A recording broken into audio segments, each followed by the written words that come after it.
quorum, so I'm going to call the joint meeting for the Rules and Open Government Committee and the Committee of the Whole to order. Tony, can we have a roll call, please? Arenas, Here. Cohen, Here. Davis, Corrales, Here. Jones. Present. Davis did let me know that she's running a little late. Okay. So we're going to go right to the agenda for Tuesday, February 23rd.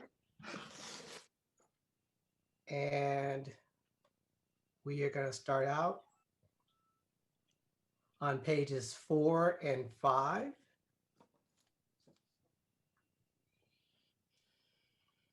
Six and 7.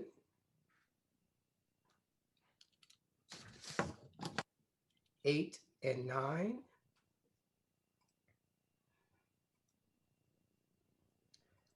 10 and 11. 12 and 13.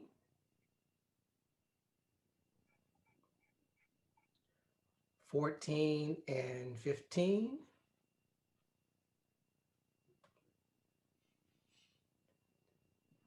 16 and 17.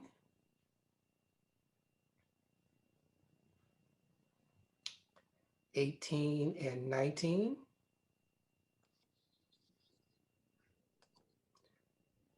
20 and 21.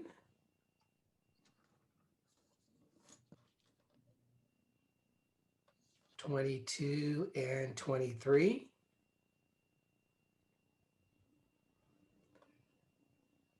24 and 25.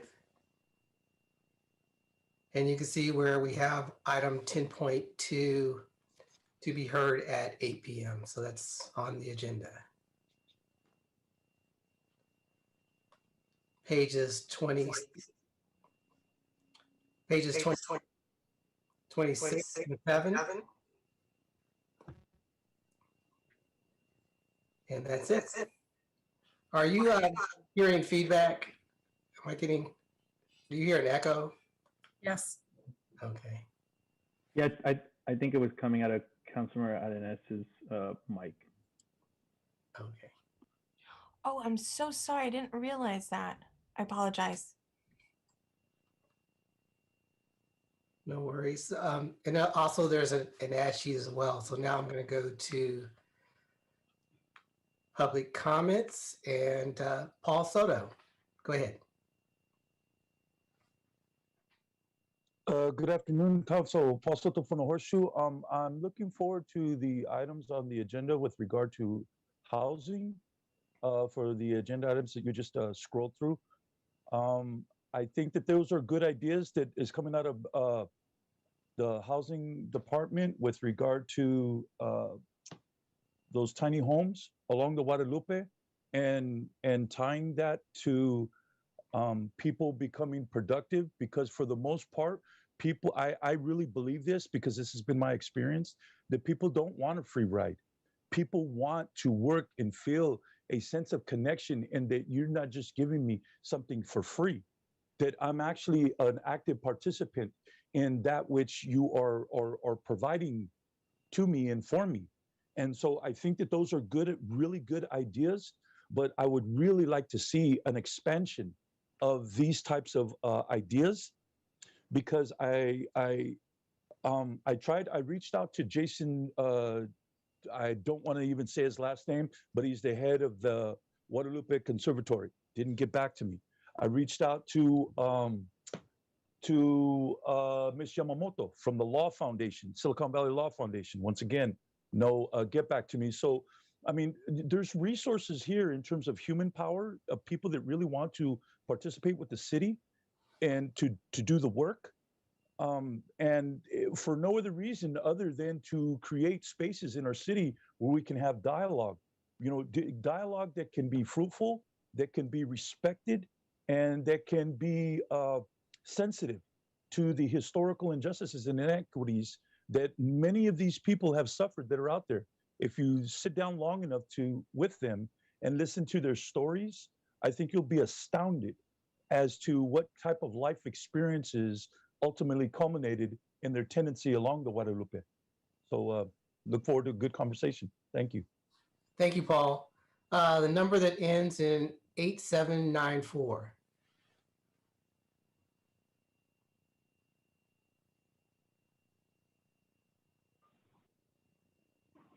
Go ahead. Hi, Hi, thank you. Blair Beekman here. I have to use my phone because my Zoom connection and overall connections are really bad right now. So thank you. Hopefully I won't cut out.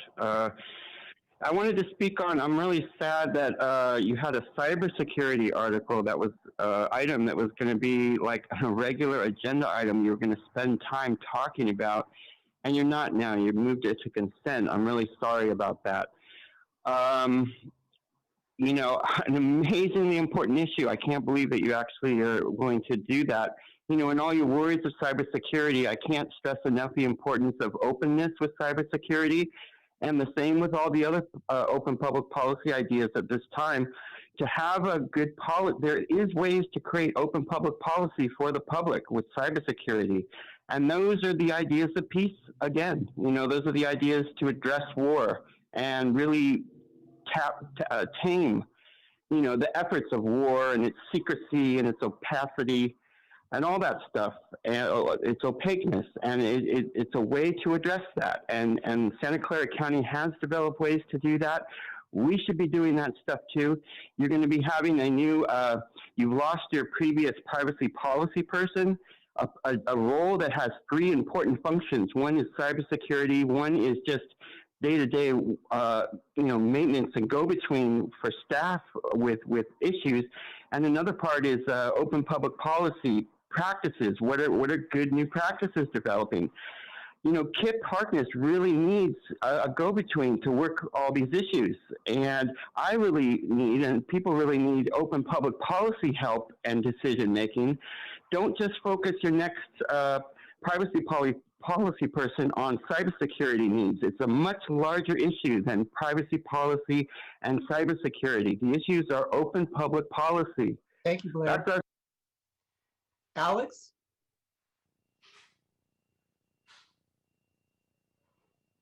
Go ahead, Alex. You're on mute. Take yourself off mute and go ahead. I'm sorry. What is this? I'm not too sure what I'm supposed to talk about. So this is comments on the agenda for Tuesday, February 23rd. I'm sorry. I'm not going to speak on this. Okay. Well, when we get to your item, make sure you raise your hand. All right. Bringing it back to the committee. If I can get a motion in a second. I'll move to approve the agenda for the 23rd with the ad sheet. All right. Second. All right. It's been moved and seconded. And Councilmember Reyes, did you also want to comment on these? Yes, I did. I just wanted to ask if there was any particular reason why the item on page 20 for the police work plan, the police reform work plan was deferred. We want to bring that specific subject into closed session before we bring it to the full council in open session. Got it. Is there a community input process for that, or is that separate? I imagine that it might be separate from our reimagining. You know, I know Acting Chief Tyndall is on, so if he has any other information, he's free to answer that. But it was my understanding this would be come to council first, and any additional direction around incorporating around community engagement for the reimagining process would come from council, or we would fold it into that process. But Chief, I don't know if you have any additional information. No, nothing else to add on that, Lee. Okay, so this is not something that is this is in parallel to the reimagining. It's not. It's not it's not going to be a byproduct of it. This is independent of that. It sounds Correct. like. Okay. All right. Thank you. Thank you. So we have a motion in a second. Tony? Morenas, Yes. Cohen, Aye. Davis, Aye. Peralez, Aye. Jones. Aye. Thank you. Okay, on to the agenda for Tuesday, March 2nd. And we're going to start on pages 4 and 5.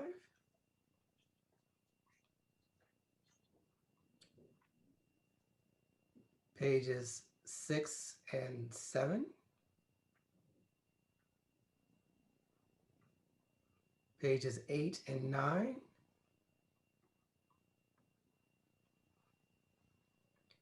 Pages 10 and 11. And there's no ad sheet, so I'm going to go to public comments. First speaker is Blair. Go ahead, Blair. Hi, thank you. I wanted to, just quickly offer that, it's a whole process of an open democratic process, community process for our future. And, you have Measure T issues on the agenda for next week. I hope just a reminder of open democratic practices that are so important at this time. For this agenda, thank you. Happy New Week. It was nice to hear Paul Soto's voice earlier in this new week after President's Day. There was issues about COVID-19. I guess I wanted to really thank the city of Berkeley and the work they've been doing recently. They want their teachers to have COVID shots before they go back to school. And there's other issues on this agenda about COVID issues that I thought I would relate to this, if it's okay. And that they're actually starting their plans for school at the end of March for elementary, and then high school by the mid to end of April. So they've created a model, and not only that, but they're publicly stating in their weekly agendas to be aware of the next round of COVID that's happening. That's more, the variations, and that it can be very lethal. Now, it's with all of that in mind, they're still planning to open schools at the end of March. So I hope these words can be a good news and good warning how we prepare for this next month and what to possibly expect. The vaccination process for teachers is an important part of that. And so, yeah, I thought I'd just mention that. And I wanted to mention food distribution, the importance of that. That was taken off the agenda of the next week. It's important to have a whole food chain. Thank you, Blair. Paul?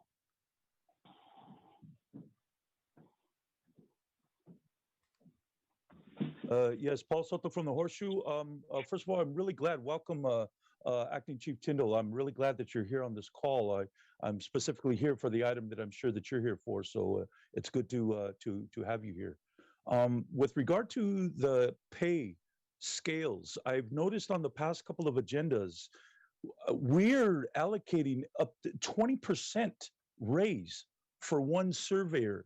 And this is just one particular item. I'm using that as just an example. As you were scrolling through the March 3rd agenda, I see that the city is very, very solvent and generous with respect to certain pay scales with people that are connected to the construction industry. And why, and the contradiction is this cognitive dissonance that we have been able to overcome with result to money and pay.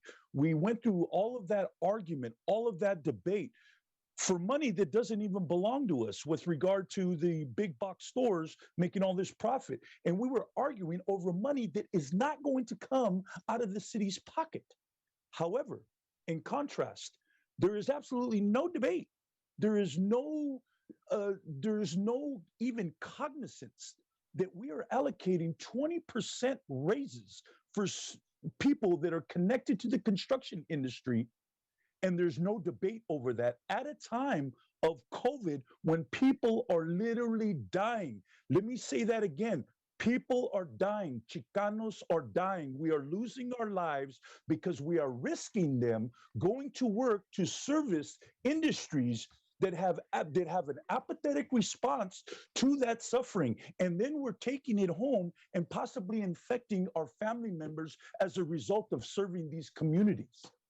So I think we need a little bit more discussion around these pay raises with regard to people that are connected to construction. Thank you. Thank you, Paul. Bring it back to the committee. Can I get a motion and a second, please? Motion I'll to move approve. approval. All right, it's been moved. Can I get a second? I'll second. Okay, great. Tony? Arenas, Yes. Cohen. Aye. Davis, Aye. Peralez, Aye. Jones. Aye. Thank you. Okay, next is the public record. I'm going to go to public comments first. Blair?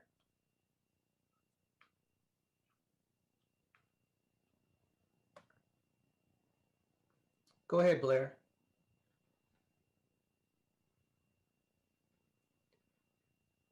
Take yourself off mute.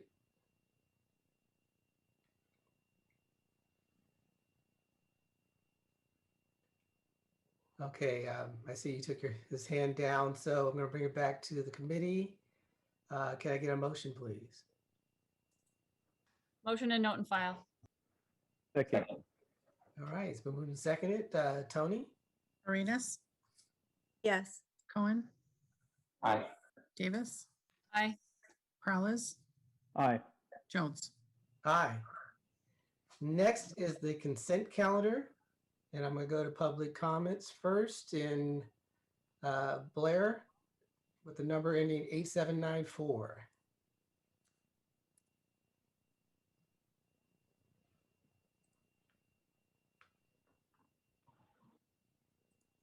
Hi, can you hear me? Yes, we can. Thank you. Can I ask a favor of you? My Zoom cut out during public comment, and that's why I couldn't speak on public comment. I think you may have tried, but I was trying to get to my phone again. Can I please have time to speak in public comment now in this time of COVID-19 and Zoom issues? You're talking about public record? on the public record? Go Yes, ahead. public record. Go ahead. Thank you very much. Thank you. Hopefully I won't cut out. I wanted to first, can you hear me? Yes, we can. Thank you. I first wanted to thank you for, since I'm... Now you cut out.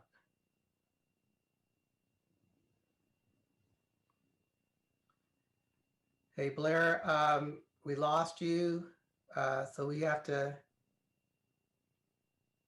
move on.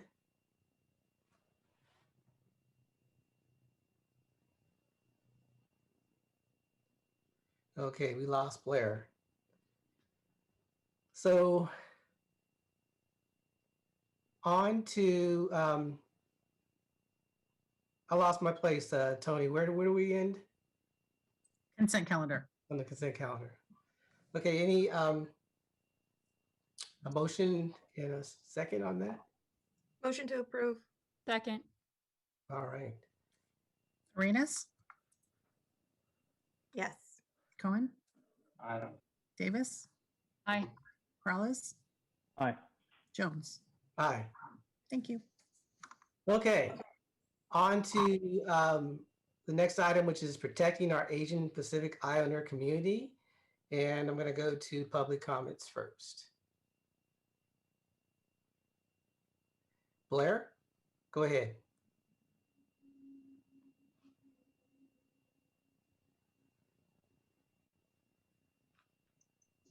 Hi, can you hear me? Not really.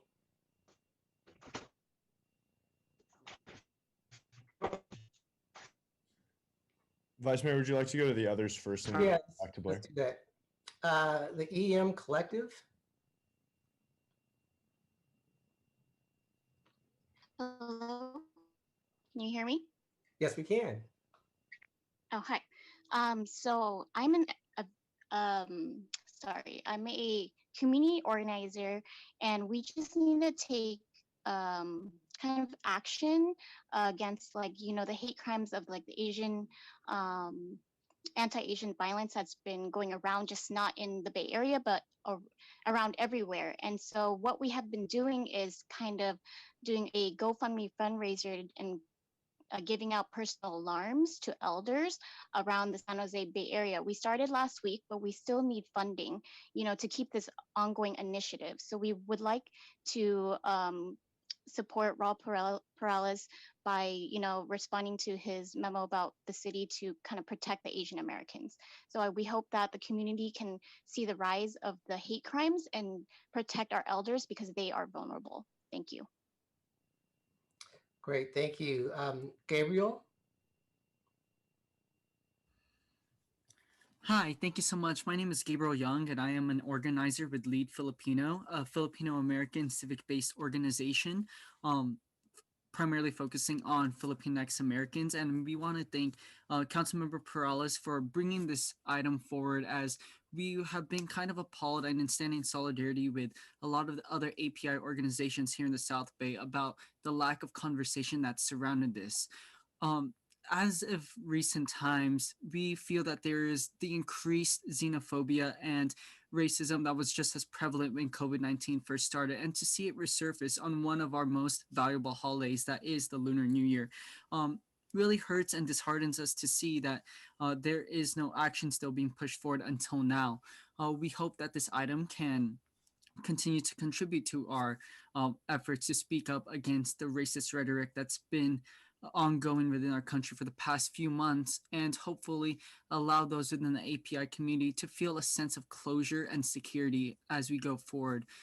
We do want to ask that there is continued cooperation between the city and community organizations like ours to protect our neighborhoods and especially the elderly.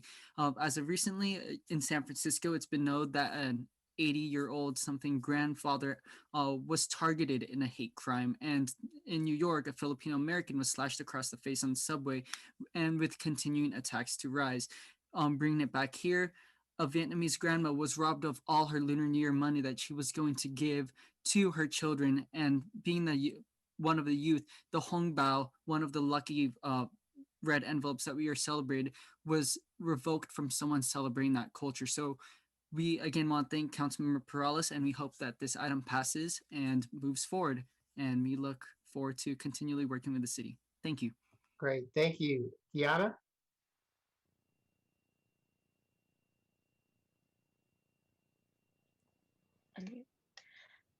Hi, my name is Kiana Rodriguez. I'm an intern with the Council on Islamic American Relations. And in the past several weeks, the API community continues to be a target of racism and hate-based violence, which San Jose is not exempt from. The city must engage in preventative action and protect its Asian Pacific Islander constituents. I'm here to ask that you approve Councilmember Perales' memo directing the city to report out what actions are being taken to combat xenophobia and violence against the API community.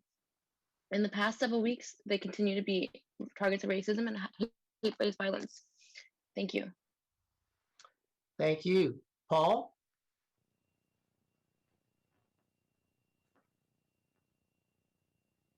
Yes, Paul Soto from the Horseshoe. First of all, I'd like to extend my my sincere sympathy and empathy towards the Asian community and the kinds of violence and the consistency of that violence that has been that human beings are preying upon your specific community at this particular time. So I do empathize with that. In fact, there's a historical connection to the Chicanos sympathizing with what had happened with the Asian community with respect to Vietnam found a safe haven right next to the Sasipuedes community in San Jose in 1973 at the end of the Vietnam War. So there's a very clear connection. They didn't find any other safe haven anywhere in the world.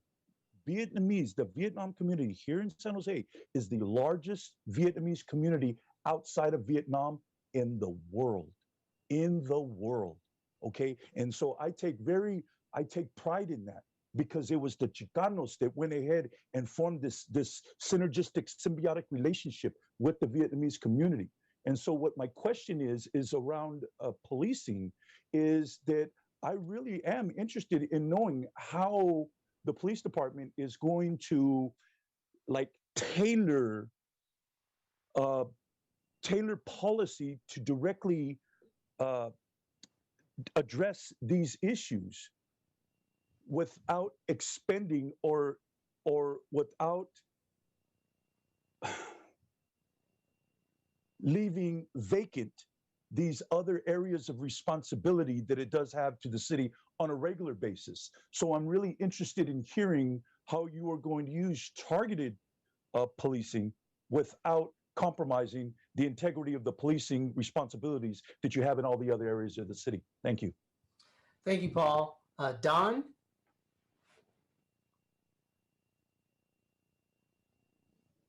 Hello, can you hear me? Yes, we can. Okay. So, I'm here to denounce the recent violent crimes against the elderly Asian American community within the Bay Area and San Jose.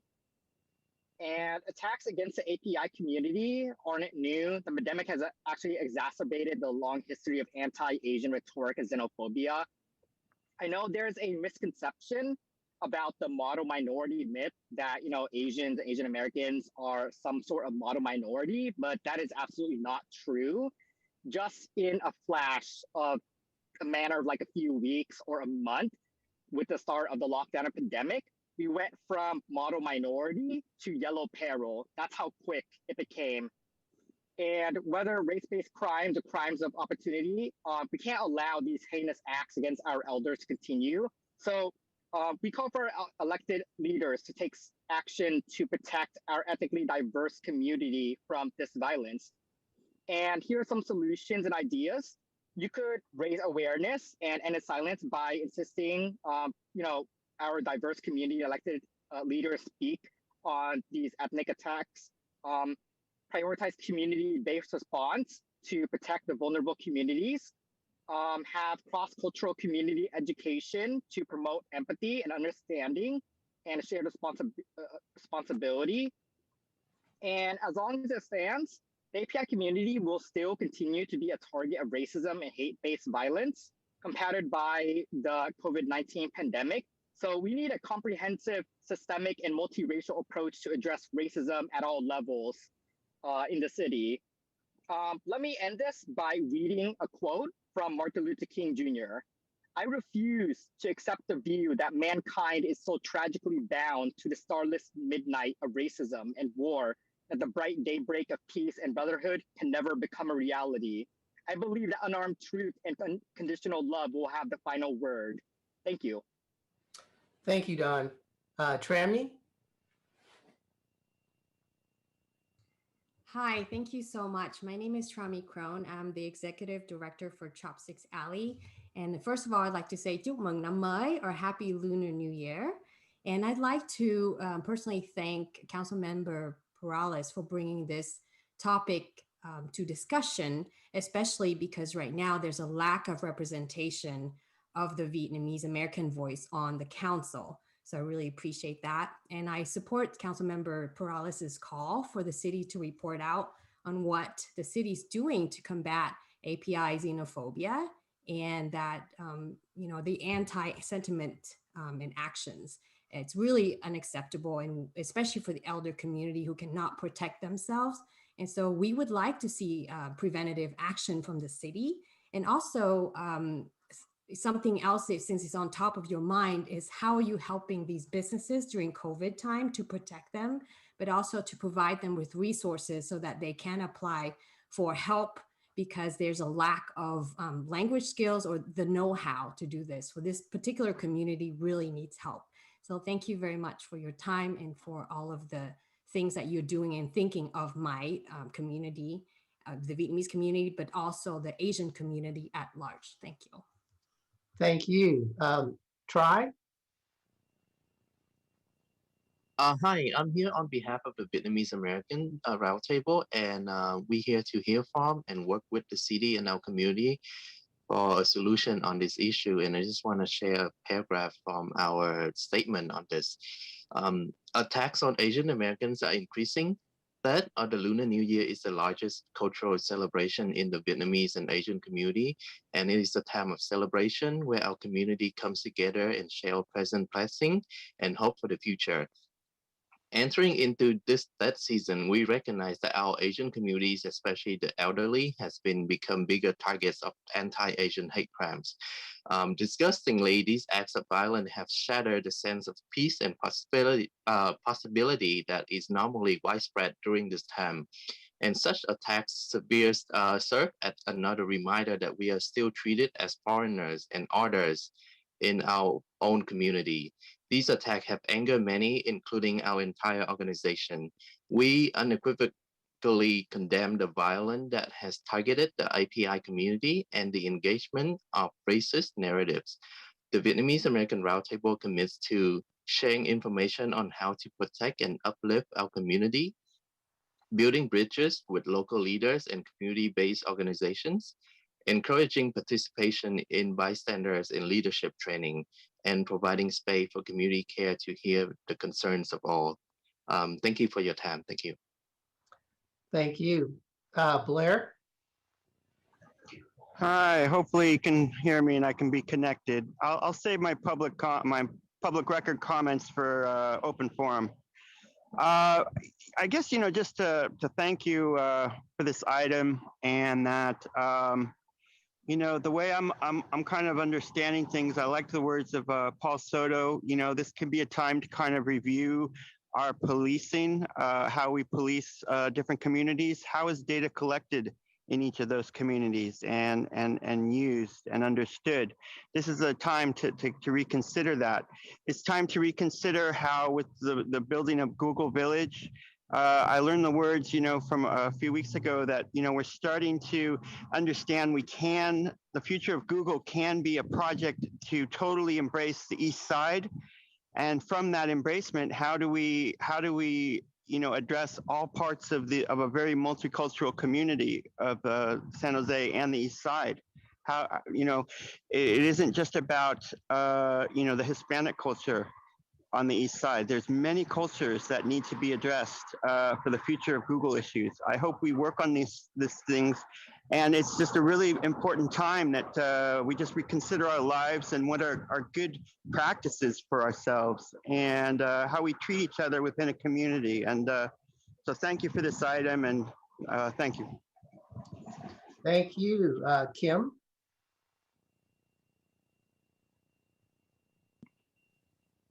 Hello, is my audio all right? It's perfect. Go ahead. Awesome. Hi, all. My name is Kim. I'm a student at San Jose State University, and I serve as the External Vice President for the Vietnamese Student Association here on campus. I just wanted to echo the previous comments made that the recent hate crimes and violence against the Asian community has been really devastating. My grandmother actually lives in downtown San Jose, and I worry about her safety constantly. So I'm really grateful for Councilmember Perales' memo. With that in mind, though, I want to note that I am hoping for solidarity and support from the city in a way that's more community-centric and not entirely dependent on police. I personally don't think that increasing police presence in these areas in downtown will make us feel any safer. Instead, I think that organizing community volunteering initiatives using Oakland's efforts as a model would be best. Thank you. Thank you. So that's all the public speakers. So we're bringing it back to the committee. Councilmember Perales. Yeah, thank you very much, Chair. And I want to thank the speakers that came out today as well. Appreciate all your support, and want to thank everybody as well who sent in letters and emails, especially the API Coalition led by Aki, who sent a powerful statement along with 60 of their community allies. I know each of us here have been filled with emotion these past few weeks, hearing and seeing all of these unprovoked attacks on specifically the elderly in our API community and all throughout the Bay Area. It has already been a difficult year for our elderly during this pandemic, but to now be subjected to endangerment just for simply walking down the street and being targeted as an Asian Pacific Islander, it's absolutely unacceptable. 2 weeks ago, it got a little bit more personal for myself. I learned that the 64-year-old mother of a couple of my wife and I's friends, and actually one of the most active Vietnamese families in our community, was robbed right here in my district while she was preparing for the Lunar New Year. Some of you may know the Young sisters, Cassie, Betty, and Shirley, who either work here for the city or the county or within our community. And you may know Frank Wynn, who owns Academic Coffee here in the SOFA district. My heart goes out to their family, and it sank as we heard that news 2 weeks ago, and we're relieved that their mother was not physically harmed, but I know that it has been very difficult on their family. And while I can't personally speak as someone from the API community, an attack on our friends in the community is like an attack on our own family. And last year, we all know we saw an increase in xenophobic behavior and actions against our API community due to the COVID-19 pandemic. And it was not helped by the inflammatory rhetoric from our former president. The group Stop API Hate recorded more than 2,800 accounts of incidents against APIs nationwide by the end of 2020. And I took the initiative then to move forward a resolution at the time in condemning those sentiments, which you all and our council supported. Part of that direction was to ask that staff return with a report on what the city was doing to combat xenophobia against the API community, knowing that this was not going to be isolated to only the pandemic. Seeing that we are now once again experiencing a rise in these incidents, I am revisiting this direction and asking that staff report out by early March. There are a few ideas that I have floated in my memo, but ultimately I'm looking to our professional staff for guidance, and specifically, and as you've heard today, some of the concern from our community that we don't just necessarily utilize over policing. And so the other ask is that you work with members of our API community as we bring forth solutions. And so with that, I would like to move my memo, if I can get a second. Second. Thank you. And I just had one question for staff. I appreciate that staff has greenlit this. And I want to just ask for your response, as it wasn't in the early consideration form, on reporting back in early March. Thank you. Yes, thank you, Councilmember Perales. We understand the urgency of working and engaging with community on this important issue. And so our timeline goes like this. We hope to meet with there was a group of city staff members that had met last spring to begin to think about how we could think about short-term and long-term strategies to combat xenophobia in general. And so we're going to reconvene them next week and then identify effective approaches to amplify the messages that have already been sent out, for example, by the Department of Parks, Recreation, and Neighborhood Services that sent out a message of solidarity, as well as resources and the number for the county's office Stop Hate number. So we want to be able to amplify those messages. We want to convene the city staff that started working on this and to basically design a set of listening sessions in partnership with the various API serving community-based organizations. We would like to do that in the coming weeks. And so what you'll see in the beginning of March is basically our strategy to deploy those listening sessions. And I think that as a result of those listening sessions with community partners and residents of San Jose, that will then help us coalesce a cross-departmental team to define the strategies for protecting and supporting our API community, and more thinking around the designing of a safety workshop and how we would deploy that as well. And so we are ready and understand the urgency to get this done. So thank you, Councilmember Perales. The one piece I would like just a little more information on is the piece around the partnership with the DA's office, and would like to learn more about, what are the things that perhaps you had in mind that we should consider? Yeah, I think that for us, it was a recognition that specifically in regards to following up on these cases, especially if we feel that there was, race was a target in that regard. We need to ensure that, as I think the DA's office is responding, that the cases are given the emphasis that they need. Additionally, I know the DA's office this past year has been looking at how they specifically are going to engage in the process of reimagining public safety from their regard.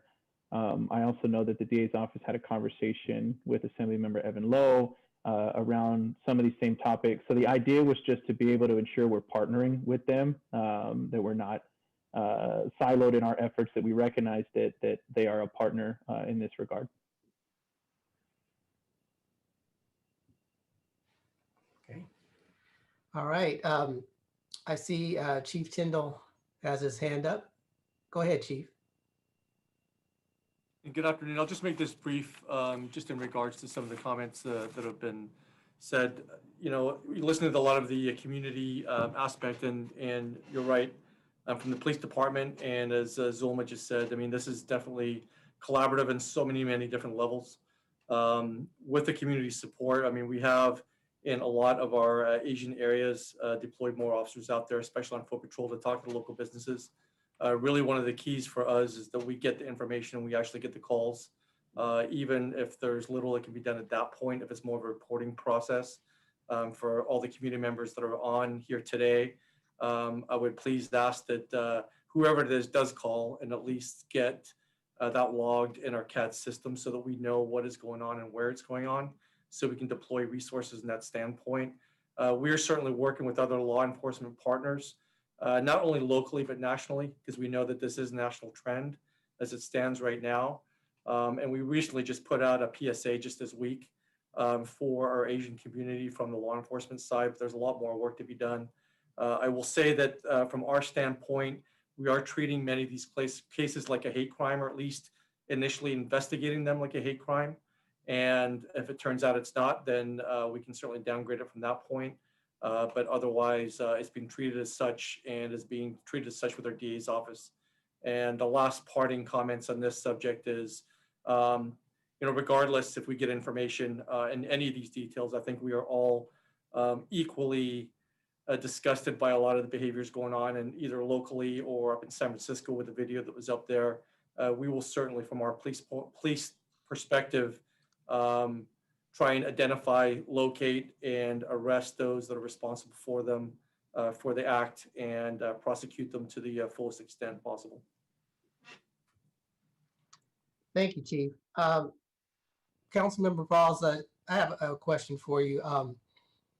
Your proposal, my interpretation of your proposal is to be pretty comprehensive. And I could tell you that, at least for the members of my community, the Asian population, that they haven't necessarily experienced violence, but they are experiencing incidents of being accosted or yelled at, or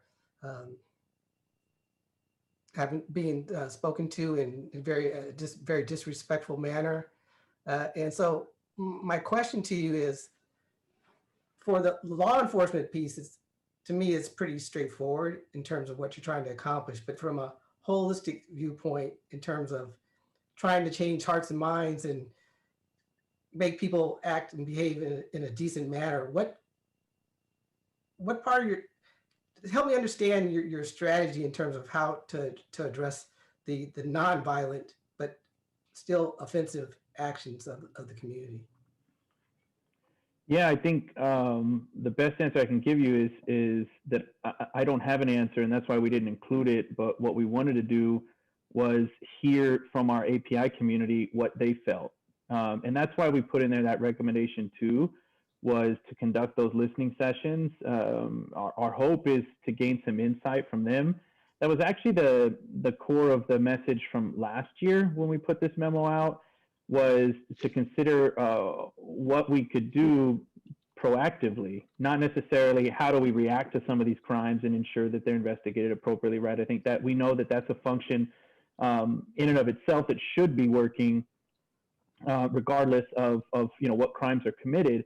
But what we do on the front end, or the proactive messaging, the non-police related, I think, activities that we can engage in, all of that, my hope is that we, through this listening session, through, I think, what the efforts that our city staff were putting together, I actually appreciated hearing that in the early consideration form that we had convened our own city leaders and city staff within the API community.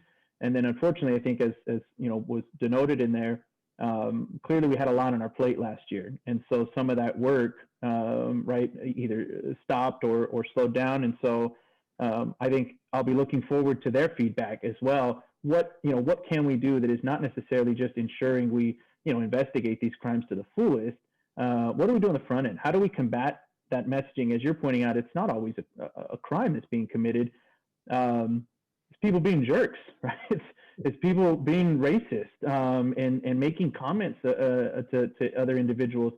That needs to be combated as well, right? That needs to, we need to have, whether it's messaging around it. Again, I don't have that answer. The hope is that what I'm going to spur is that answer gets developed through this convening within the city with our own staff, and more importantly, getting that message from our API community. We heard that loud and clear, actually, after we issued the memorandum.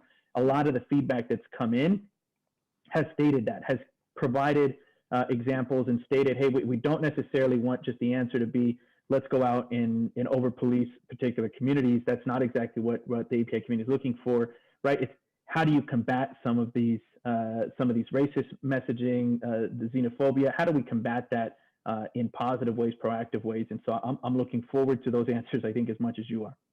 Great, thank you. Councilmember Cohen. Yeah, thank you. And thank you, Councilmember Morales, for the memo. We had heard in last week in our district a lot of concern and worry from members of the API community. Our District 4 is heavily API, and so our district has had a lot of comments coming in from people who are concerned and wanted messages from us about what we were doing to try to stem this a little bit. And as you said, one of the biggest things we heard was that they want us to listen. And so, they had asked us for these listening sessions, and rather than create local listening sessions, I did point to your memo and say, well, the city, we hope that the city will put together some citywide listening sessions, and we'll see how those go. And then we might do some local ones as well. But that is definitely what the community wants, is this opportunity to be heard, for us to hear input about what they need from us before we dictate what the solutions could be. I think that's the best approach. And then the other thing really is just, the tone and message that we send by saying this is not something that we will tolerate, that this is not the kind of behavior that we expect from our community, that this kind of behavior has no place in San Jose. And that, by us continuing to send out that message and stand up to it, that we can make a difference, and people will hear that message and become more tolerant of all of the residents of our city. So thank you for this memo, and I'll be definitely supporting the recommendations. Thank you, Councilmember Reyes. Thank you, Vice Mayor. I also want to thank the community that called in and shared their experiences and their concerns and wants for their community. I think this is the beginning of a listening session, because you have the council, the city manager's office, and our chief of police here being very cognizant of what you are saying and representing on behalf of your community and those that you love. And that we love as well. And so one of the things, and I really want to thank Councilman Morales for introducing this, not just because of this recent rash of incidents, but he did this proactively last year in April. And so we all seen some of the interaction that our community has had because of past administration. In my community, we have, we do have a large API community as well. And it is, between Filipinos, Vietnamese, and Indian.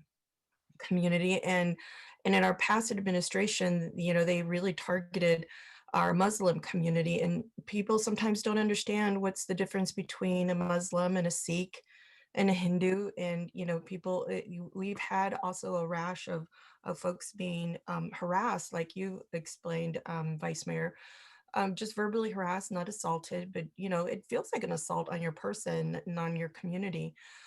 So there's, even though there might not be a physical violation of your body, it is of your person and who you are and what you represent. And so I think it's just as dangerous. It's one step, away from maybe something something else happening to our community. And I'm really just absolutely concerned, and my heart breaks when I see some of those stories about some of the elders that were hurt. And sometimes, those were some fatal incidents, and that just really didn't need to happen. And so one of the things that I heard, I think it was Councilmember Perales, you were speaking, I was thinking about, you were saying something about, we have to have this very proactive messaging. And I think one of the things that we need to do, first of all, is like Sulma said, is we have to have these listening sessions. But second, we need to include our children in our school system, because they're also listening to a lot of the messaging. And I think I've shared with you in the past, my son was also, when it was Trump's first year in office, he was told to return back to Mexico, not in those nice words, but, and he was, he was 8. He was 8 years old, right? And so parents have to be careful about the messaging and the conversations they have at the dinner table. And so I think we also need to have this partnership with our schools to make sure that this messaging is proactive, and it's not just for this particular moment in time, but just ingrained into all of our future generations that are learning this lesson about tolerance and cohabitating with one another, and appreciating the struggles of the past for certain communities. And so I just want to make sure that we integrate that piece into it as well, Sulma. When we go out there, I know that we're not responsible for schools, but we have a wonderful collection of past school board members on our council, as well as just great relationships with everybody all around with our school districts. And I think it's time for us to really make that connection, so that we can not only have these listening sessions, but be proactive about our messaging with our school districts and respond through that system as well. Great. Thank you, Council Member. I see no other hands up, so we have a motion and a second. So Tony? Arenas, Yes. Cohen, Aye. Davis, Aye. Perales, Aye. Jones. Aye. Thank you. Next is Police Department redistricting, and gonna go to the public first. I don't see, oh, there we go. Blair, go ahead.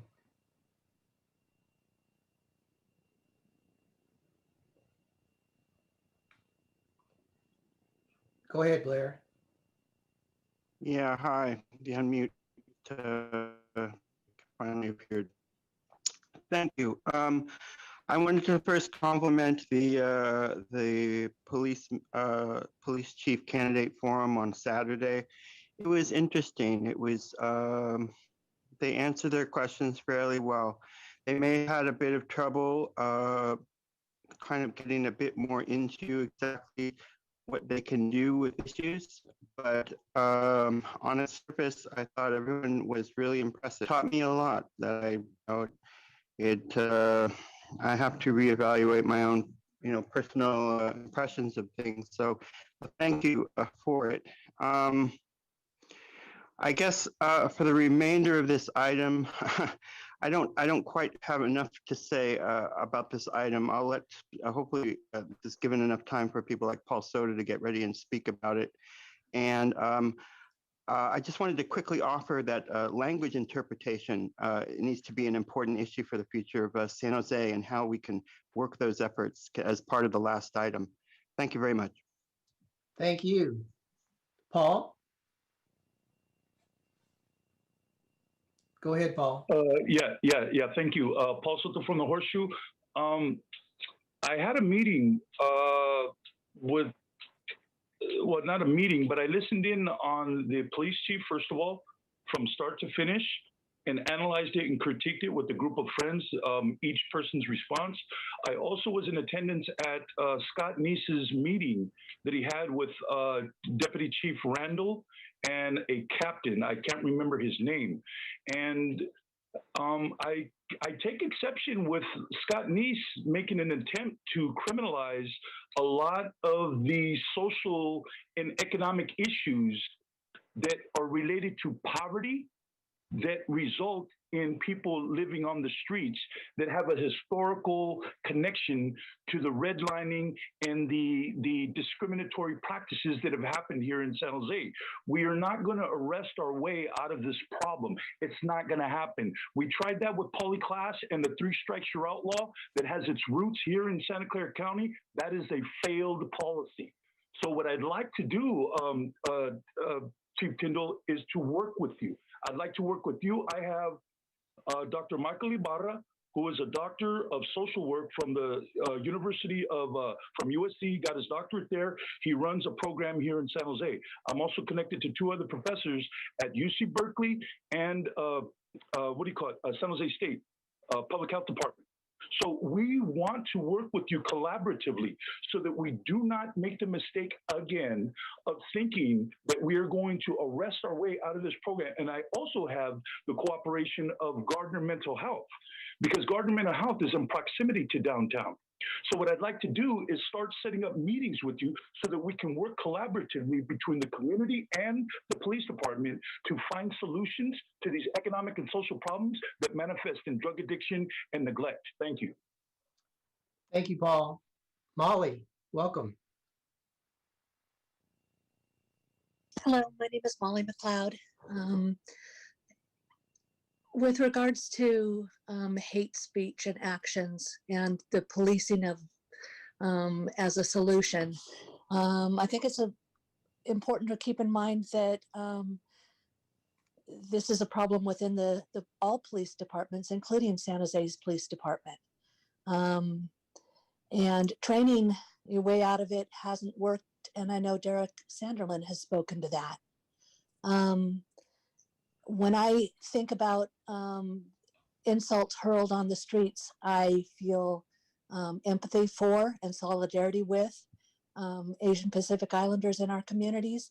It also brings me right back to a peaceful protest organized by Black student unions members, including my son, and being told, go back to Africa. Well, who showed up in force? And I mean, literally, all of the SJPD motorcycle police, a police helicopter. There was a note sent to all City San Jose employees from the security, and I was an employee at that time and received it, saying that the property, the San Jose City Hall premises would be protected. Against whom, from what? This protest was in response to the killing of Philandro Castile years ago. So I look at representation and realize that I was asked to submit names for people with disabilities to be on the recruitment. And it's like, why reach out on the Thursday night before? Why is it last night that one of the people that I suggested was added in? Why isn't disability a part of all planning? Well, racism and ableism are the reasons why. Thank you for your consideration. Thank you, Molly. That's it for public speakers. Going to bring it back to the council. We're going to start out with Councilmember Perales. And I also want to say that we have a early consideration form from city staff also to consider. Go ahead, Councilmember Perales. Yeah, thank you, Chair. And thank you, staff as well, for the early consideration and a little bit of details on what has been happening here. As was stated in that early consideration form, the redistricting of our police resources was last completed in 1999. And the reality is that we know that the needs across our entire city have changed dramatically since then. And I think none more so than in the District 7 area, where Councilmember Esparza, I know, has been a proponent as well of trying to complete this next redistricting and be able to allocate our resources more equitably throughout the city. Where I see an opportunity there is not only to complete that work, but also to look at how we are deploying our resources, our patrol resources, and hoping to get into a deployment model that actually allows for better interaction with our community members, more face-to-face time when your local patrol officer is spending the majority of their day in their patrol vehicle, driving around their beat, whether they're proactive in their policing or responding to calls for service. That amounts to really limited opportunities for interaction and certainly limited opportunities for community policing. And I know I have seen the model of deploying what would be considered permanent foot patrol officers or in foot patrol beats in many different places throughout our country, and actually saw that in Ireland as well. I think that that's been a component that we have not utilized.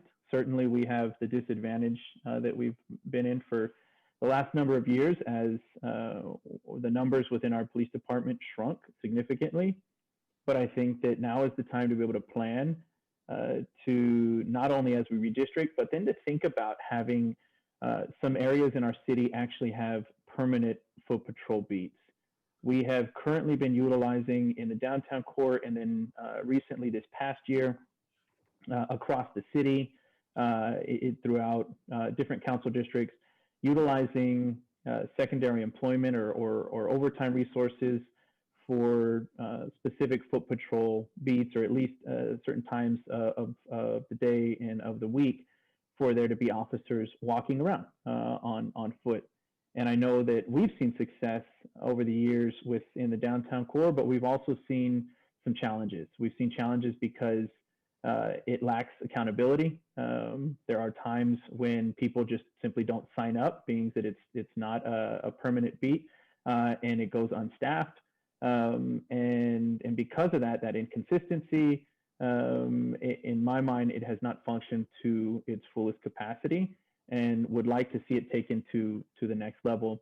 This was also something that we heard through our Greater Downtown Economic Recovery Task Force. Simply just that presence, that interaction, not necessarily, and I think in fact the opposite of anybody, nobody was asking for heavy-handed enforcement. People were merely asking for that opportunity to actually interact with their officers more than just a patrol car driving by. And so that's our hope, is that we can actually incorporate that. And I understand that in the early consideration, staff is saying that that can be the case. I would just like to hear from either a city manager's office or Chief Tyndall on what does the timing look like. I know that phases 3 through 5, as are reported in the early consideration form, still will require the sufficient funding to complete. Best case scenario, let's say we have that funding this coming budget year. What does a timeline look like to complete the redistricting process? And yeah, that's, if you can answer that, thanks. I'm happy to jump in, council member, and then defer to the chief or Deputy Director Tarico, who might have additional information. I think, as outlined in the early consideration form, we do believe phases 1 and 2 will take anywhere between 9 months to 12 months, and I think for phases 3 through 5, a lot of this work and the timing, the scope, capacity, and timeline will really be determined by the RFP process, because we are going to rely heavily on experts and consultants. So that's something, that we're able to tweak and manipulate through the RFP process to speed up if possible. But again, the more that gets added, we'll have to take that into consideration. And Dave or Judy, I don't know if you have any additional comments. Thank you, Lee, and thank you, Councilmember. Councilmember, I think you know that we're the police department's in full support of redistricting. We've been asking for it for quite a while. The last time we did it was in 1999, and I was quite a younger police officer back then. But I do remember it well because it's when we added District Charles in there on the foothill area, and much of what we do is based on the metrics, the need, the call data, where we're getting calls for service, how long it's getting our officers to get there, what that really looks like from the perspective of deployment and how we deploy our officers out there. There is a lot that goes with it. I know Judy will jump in on the different layers, but I think there is. I mean, I think we have all come to the realization, number one, that we have to bring response times down. We know that calls for service are going up. We know that response times are going up. And when we talk about Councilmember Esparza's district, not only her district, but District Lincoln, which is out in Western Division, a very, very small geographic area, but has almost double the call volume than any other district in the city, even more so than the larger geographical areas. So things like that, when we look at it, and it also has the highest deployment of officers in that area. So not only do we have to look at it from that standpoint, from a deployment, but I think we do have a unique opportunity, like you're talking about, with the foot deployment model and making that a layer in phase 1s and 2. Because as we know, we can send police officers out all we want, but we are missing that community engagement portion of it. We did year-long shift change in an effort to do the community policing aspect, yet when officers are going from call to call to call, they don't get to mingle with the communities in which they serve. We put community policing officers out there, but the same thing, when they're going either call to call to call or with scant resources, they don't have the ability to do it. So there is certainly value in getting our officers out there and getting out of their cars. It can't be at the expense of answering 911 calls for the community. And I know above all people know this. So it is something that we need to move. We know that when we looked at this before, we should be doing this every 10 years. And here we are now just talking about it. So it's certainly something that we need to do. And as far as the complexity portion of it, things are a lot more complex than they were back in 1999. And really, we need phase 1 and 2 just to get the report on what needs to be done, so it can really give us a true, number one, timeline on how long it will take, the cost is going to be expended on it, and really what that's going to look like for our police department. And Judy, I don't know if you have anything to add on that. Thank you, Chief Tyndall. I think you've covered it really well.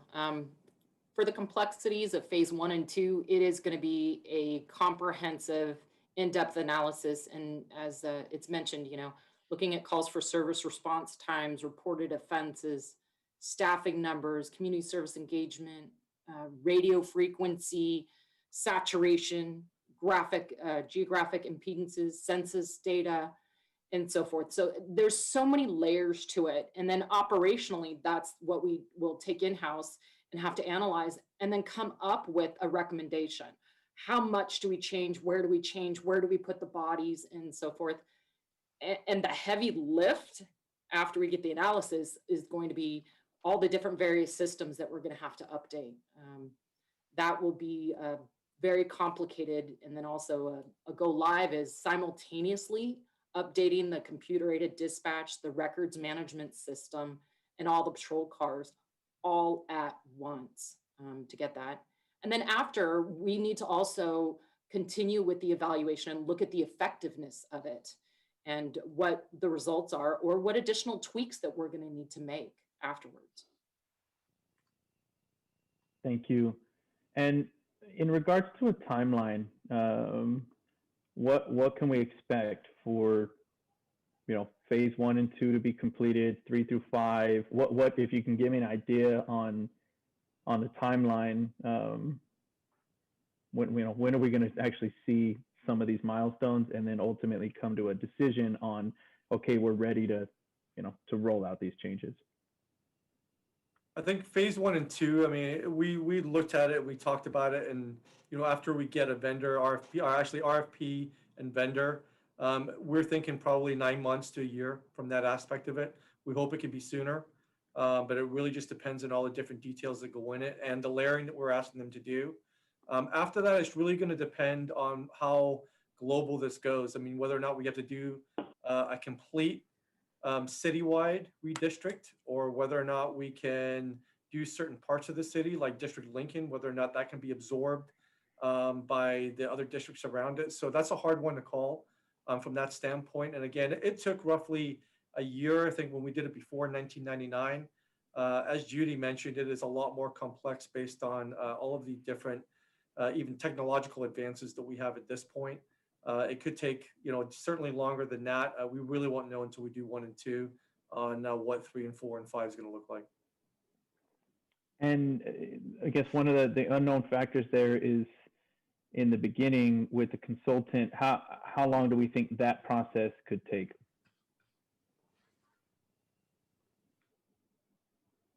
Judy, I don't know if you can speak to that one. Finding consultant, I know there's some consultants out that work with other police agencies that have performed this type of work. We'll just need to work with purchasing to get an RFP out and get that assigned. So I don't mean to press, but I really am looking for a timeline. And I'm not asking you to be perfect, right? Like, I get it. So I'm not like necessarily trying to hold anybody's feet to the fire, but I just want an idea, because if I'm going to go out and tell my community members, hey, this is what we can expect when this work will be completed, when we might have some options in front of us, I can't do that right now if I just say, I don't know, right, on a timeline. So, I think if you can give me your best, answer in regards to this is what we think it's going to take, or even let me know this is what we're aiming for on getting an RFP done, getting that response from those that are applying and completing that process. It sounds like after that, the chief was saying maybe 9 months or so, right, of work. So I think that's a timeline that an estimate. But I don't have this understanding, at least right now, of the initial step. Yeah. So is there? Go ahead, Lee. Jump in. And Judy, I'm not working on this project with you, but where are we in regards to just even developing kind of the preliminary scope of services? We have the preliminary scope already, rough outline of it, but we would need to provide a little bit more context to it. Yeah. Okay. That's very helpful. So, I mean, usually within that stage, I would say, and this one is going to be more complex and comprehensive than others, given the kind of technical feature and specialization. Based off of if we're 75% through with a scope and working with purchasing, I would imagine we are somewhere between 60 and 90 days of posting an RFP. And then depending on the market, and Judy has kind of gone through that, the rest of the speed and the rest of that RFP process will really depend on kind of the market for this work and where people are at. Okay, so that's a little bit better of an understanding. Maybe 60 to 90 days or so, we can get something out. At that point, we're reliant on what happens with responses. I think, we also have seen, I don't think this one hopefully will be contentious, but we've seen other RFP processes, right, where we make selections and then they get contested. And, I don't see that necessarily here, but who knows? And then following, once we get that contract complete, then we can roll out what will look like maybe 9 months or so of work, and then moving into the final phases. So, I think best case scenario, we're still looking around 2 years out maybe before we have something completed in front of us. Would that be a good rough estimate, Lee? Yep, I would say that's accurate. Okay, so I think, for me, it helps to be able to give a solid response, and it helps to decide what to do in the interim, right? I mean, we've been having these, these budgeted foot patrol, positions, and maybe that's a solution that people should expect for the next couple years, if that is something, right, that I think people buy in, that they really would like to see. Or just how else are we going to address some of these, these disparities, throughout the city? And I think that, Chief Tyndall had some good comments on that. I will also add, and Chief, this was your comment on Saturday, because I watched the interview process as well, how we have sort of this singular, I guess, deployment and hierarchy within our department for the whole city. And I think a city our size, and when you look around in other more urban cities, we're sort of this hybrid, right? Urban, rural. Where you look around, you'll see, especially go to someplace super dense like New York, you'll see these different precincts that are their own little hierarchy, right, of policing within that community. And here, I think your response on Saturday was in regards to the Chiefs Advisory Board and how that's, citywide. Well, if you go far west into Chappie's district to, far east into Councilmember Carrasco's, they're two different cities. And so having a singular, hierarchy model may not actually function the best. And I think it not only could be important in what you were describing on Saturday in this, like the Chiefs Advisory Body or board, but also in things like, in regards to what we're talking about here on how is the deployment, how is that, how do we actually utilize the resources in these different parts of the city? We're so thinly staffed that, we've been bare bones and we've been having to do it as all one. Hopefully, right, we can continue to move in the same direction we've been moving, which is to at least be at adequate staffing, because we're still at inadequate staffing. I think a lot of our community members don't recognize that, but we're still at inadequate staffing.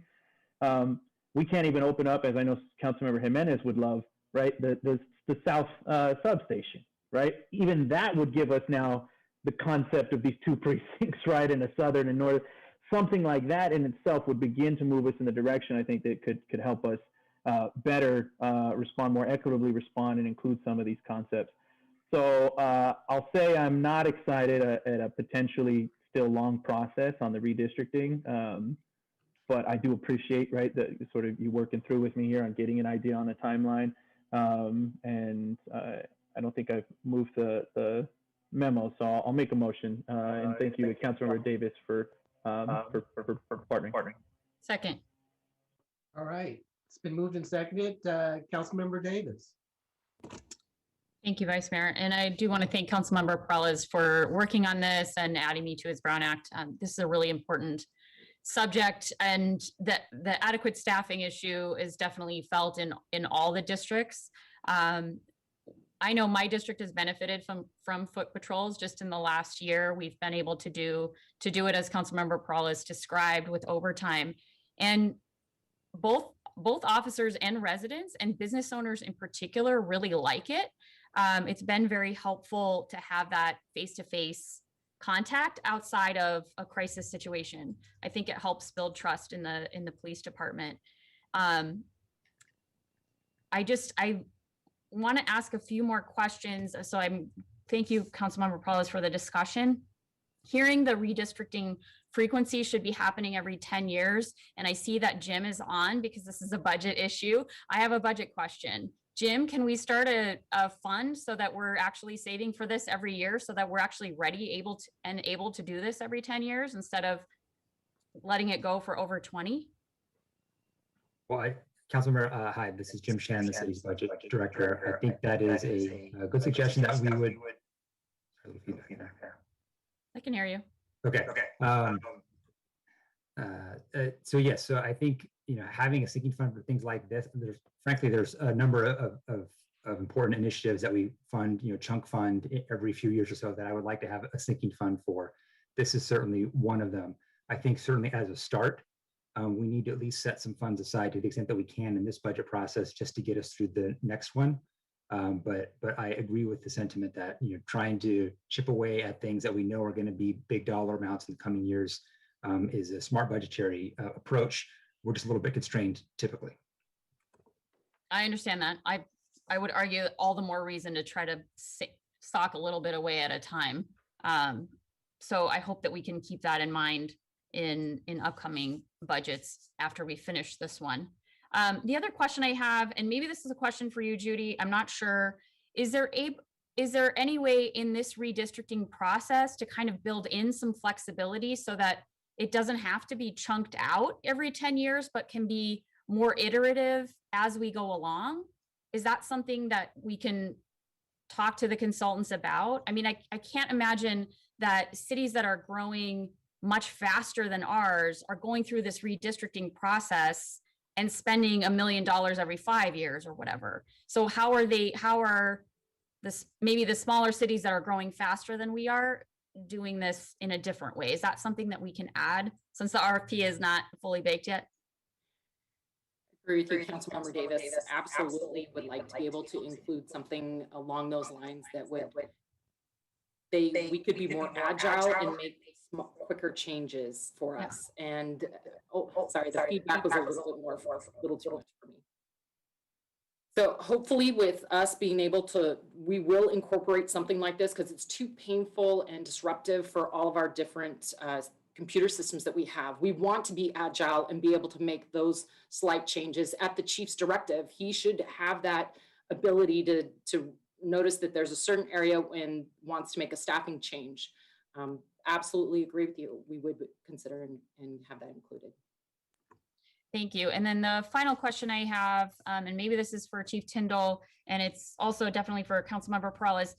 Can we add to our motion an update, a regular update, maybe quarterly to PISFIS on the progress of this item?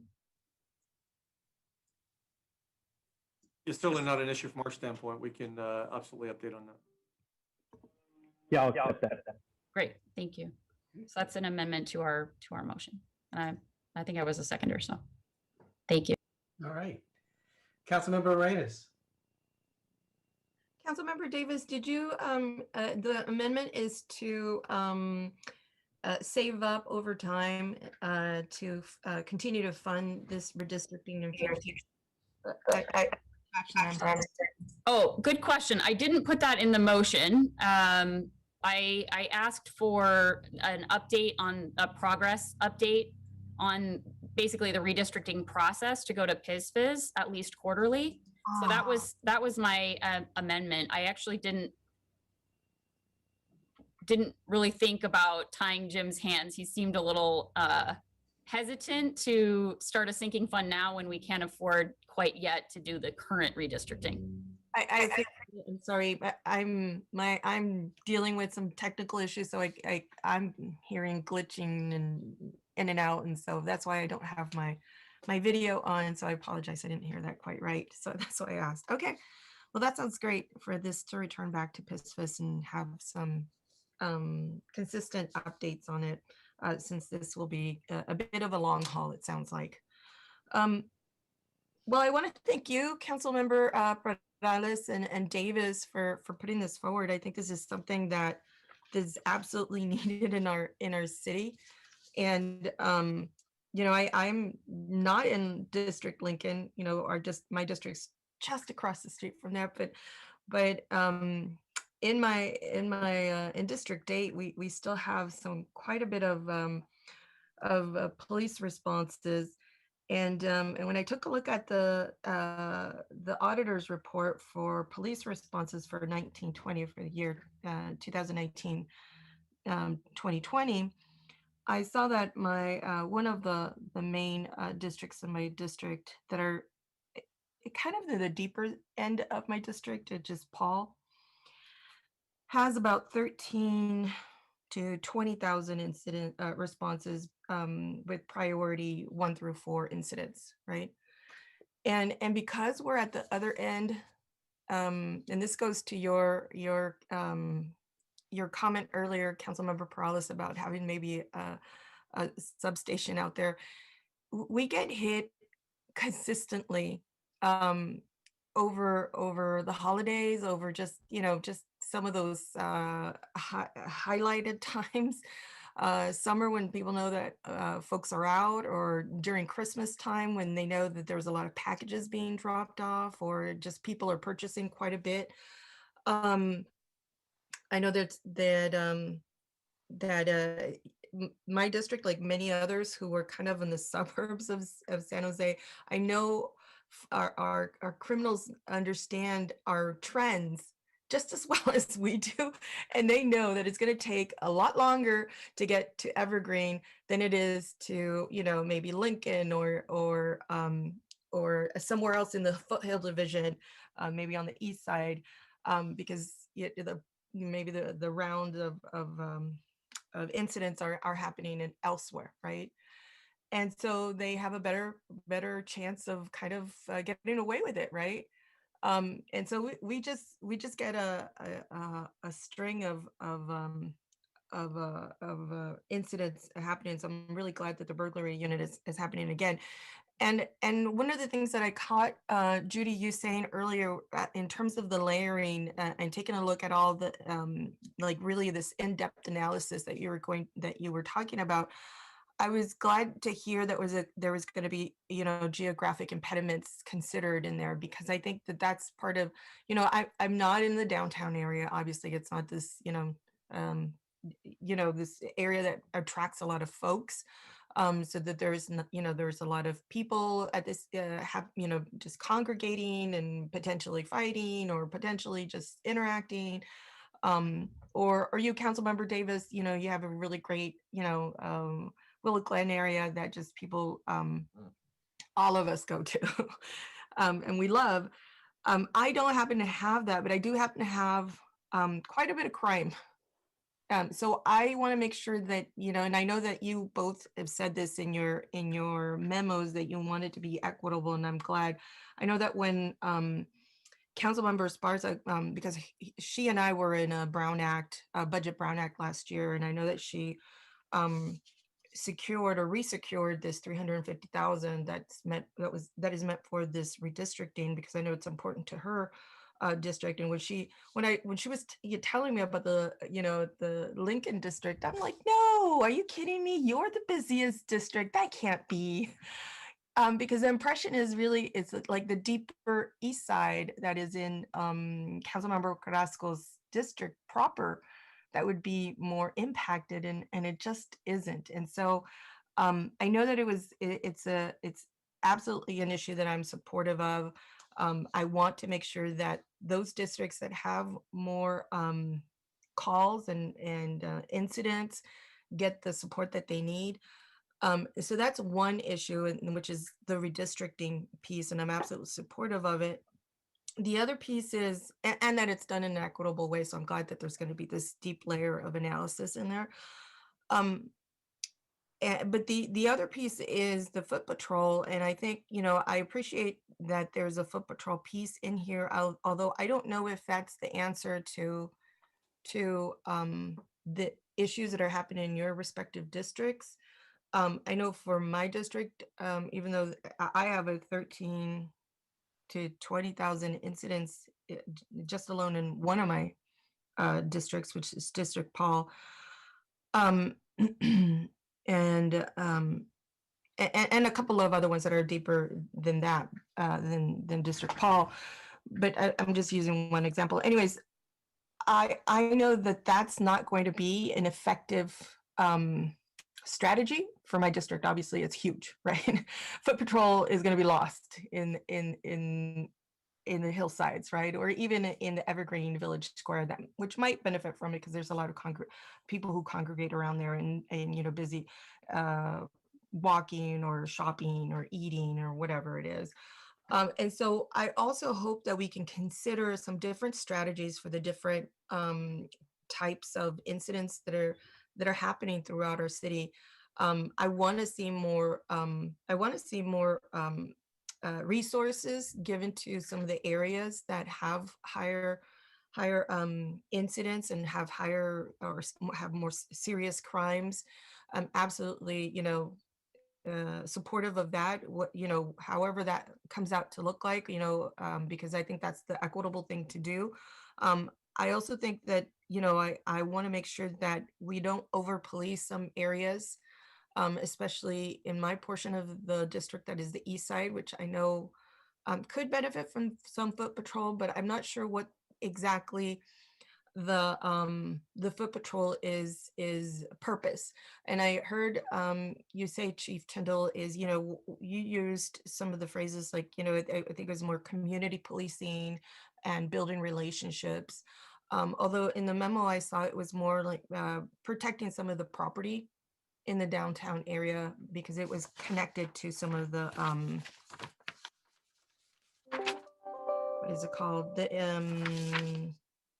The property-based improvement districts, which privately fund police foot patrols. And so I guess I'm asking, what is the intention for the foot patrols for both of your districts, being that your districts don't necessarily have the incidents that I see other parts of our city having in terms of priority incidents 1 through 4 for the past year, 2019 and 20.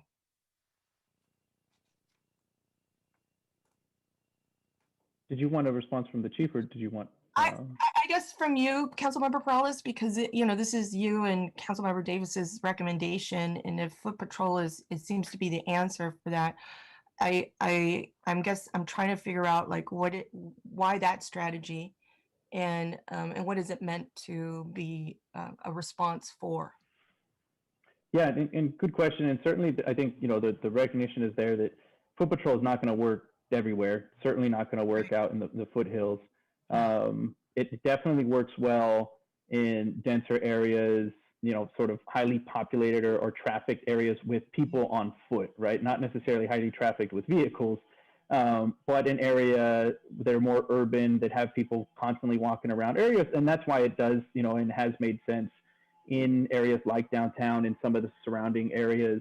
I think one of the actual benefits of having a city-led permanent foot patrol beat versus what you described, which we put in the memo, the PBID officers, is that it wouldn't be privately funded if it's through us. If it is through PBID, for instance, they are going to ask whatever officers that they're paying to do that job. They may ask them to patrol certain areas. They may ask them to focus on certain crimes because they're paying them to do so.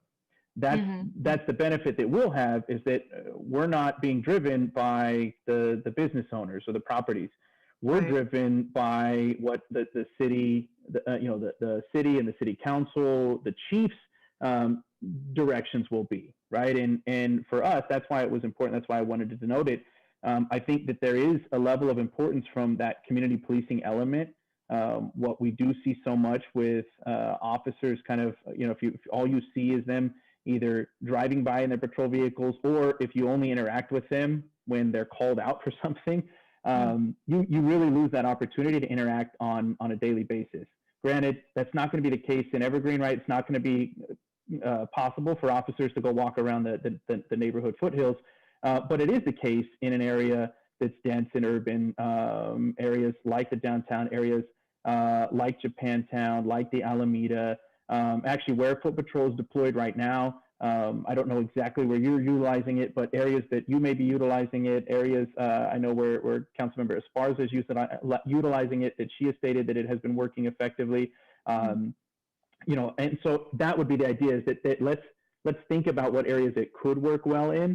And certainly, right, I think there's no hiding the ball. It serves two purposes, right? One is certainly the community policing, but another is deterrent of crime, right? It's to be able to actually have police officers visibly out there, so that way, hopefully, right, it actually deters some of these crimes from happening, the break-ins, the vandalism, that we are seeing in some of these more urban areas. Unfortunately, areas, right, I think all over the city that's seeing it. This is one way that you can actually prevent those crimes, though, that I think we're not necessarily utilizing to its full extent. And it really does only work, though, in particular areas of the city.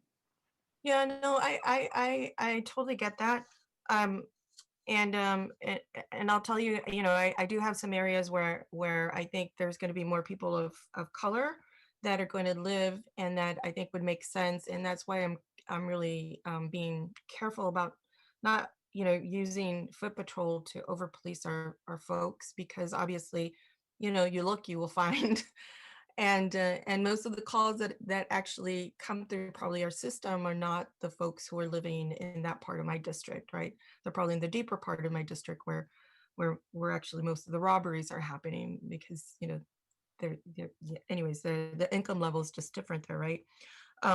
But I'll tell you, like in Eastridge, it wasn't last year, but the year before, we were having so many carjackings out there.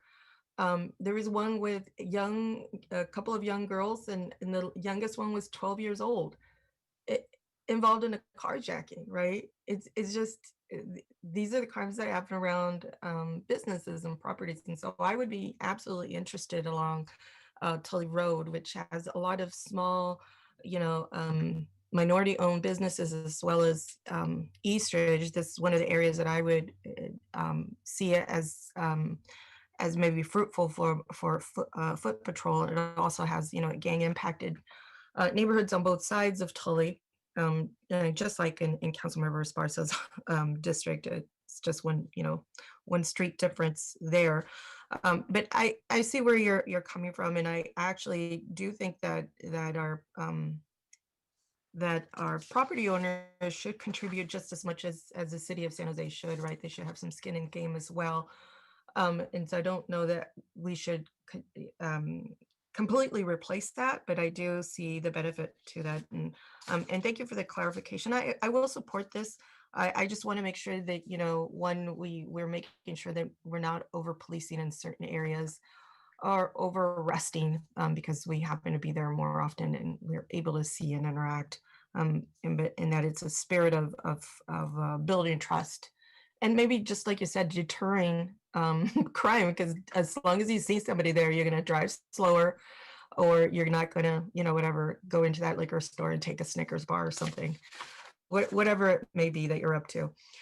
So totally understand it. I appreciate that you're supporting this. You continue to support this redistricting effort, and I'll support it. Thank you. Thank you. Councilmember Brawls, you had your hand up. Did you want? Yeah, I wanted to make just one more addition actually for Judy's, I think, benefit.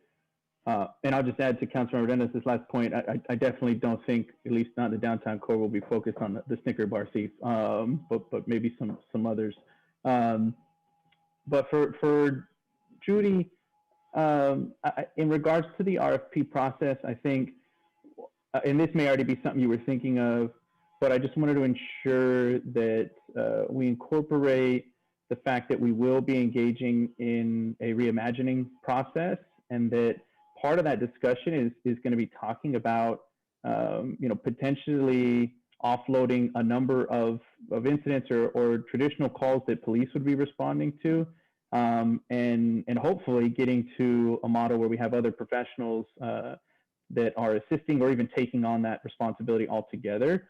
And so, I think it's going to be hard to sort of predict all that, but those will be going on at the same time. So what I would want to make sure is that in the RFP, we're ensuring that whoever we hire for this work is going to be closely, aligned in understanding the work that we're doing on reimagining. So then that way they can incorporate that on the redistricting. There can be a consideration of, hey, we're getting a lot of calls for service in these areas of the city, but it may be calls for service that we're now discussing through redistricting, offloading to somebody else. So let's not necessarily factor that in, that these calls may stay there as being that high. They may actually shift. So I just want to make sure, again, it's going to be impossible. That may be not something that we totally answer until we do the next redistricting, hopefully 10 years from now. But I think at least we can ensure that, hey, the consultant knows, they know the work's going on, they're following that closely, and they're considering all that in their recommendations. Thanks. Absolutely, will do. Thank you, Councilmember Cohen. Yeah, just briefly, just following up on the conversation about foot patrols. I mean, I see the power in having foot patrols in many of our districts, even in areas where we might not think of them. For example, in my district, there's just the areas like around the new BART station, the perimeter around it, in the neighborhoods nearby, and in the shopping center areas, in the areas around parks where people are walking. Just having police walking through, I think, kind of gives it a more personal touch and shows that they're part of the community, and people will I think appreciate seeing an engaged police force that's not just driving by on the street, but is in the interior of some of these shopping centers and parks. And I do see that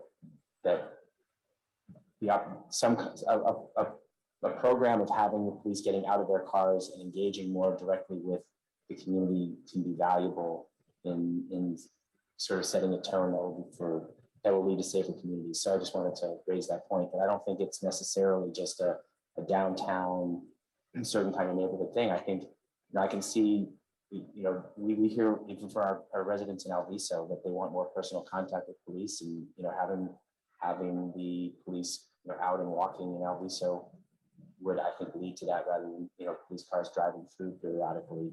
I think would be a far greater impact on our community. And like I said, there's many locations in my district and others I think that would benefit from that. So I do think there's some power in trying to put together some foot patrol plans. So thank you. Thank you.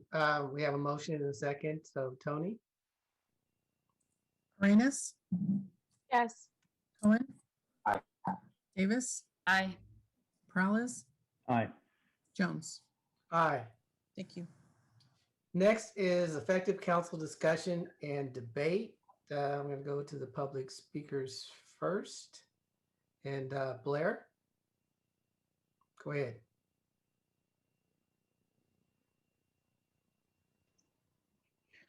Hi, thank you. I'm a step away with I have my own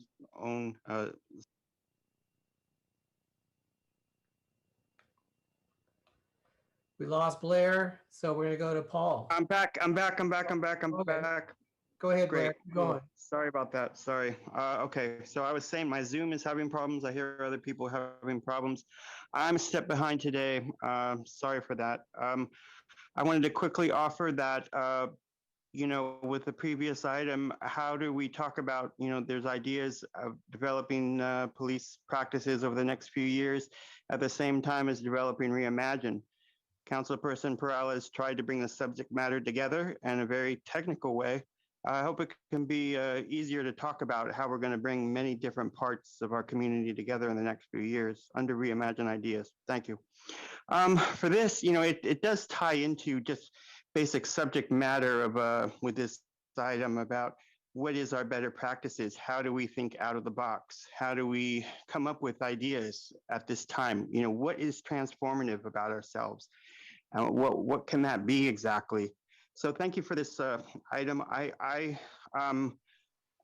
few minutes ago, I was trying to state the idea to offer 20 minutes for each speaker and then have a motion process if they want to continue for 5 minutes at 5-minute increments.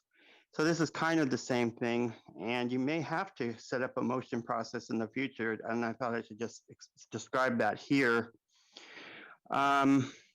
Overall, just we are at a time to consider our better practices. I know Paul Soto was mentioning at the beginning of this year, how can we have deeper conversations within public meetings and public committees and council meetings? Is there a way to allow for just better dialogue to develop and better just thought processes and facts and information to pass and back and forth between each other, and we don't have to fear that. Thank you, Blair. Next is Paul. Yes, Council. Thank you for bringing this up, Councilman Cohen. I'm reading from your memo. For policy decisions, a back and forth debate is particularly important because the ultimate goal is building majority support for a certain point of view. I would challenge that. I think that the debate is to extract truth from the ore of rhetoric. That is the basis for debate, is to extract, and I don't think we get to the truth because we have to funnel and sift and winnow through all the personal agendas that are inserted within the debate, just to be able to get to a particular point to where we're on an even keel. To do that, because of the COVID issues, to talk about COVID, you have to talk about racist policies. To talk about racist policies, you got to talk about discrimination. Talk about discrimination, we have to talk about the racist red line haven of District 6 that Deb Davis is sitting very comfortably in, collecting $125,000 per year on the equity in a red-lined district. You see, so that's what is consuming the conversations. So while I appreciate the fact that you are trying to practice due diligence in the administration of my city's affairs, I challenge the premise of your argument, and I also challenge that, you know what, these are absolutely necessary and vital to have these discussions. Now, I sit here for 12 hours every single week. I sit through these entire committee meetings.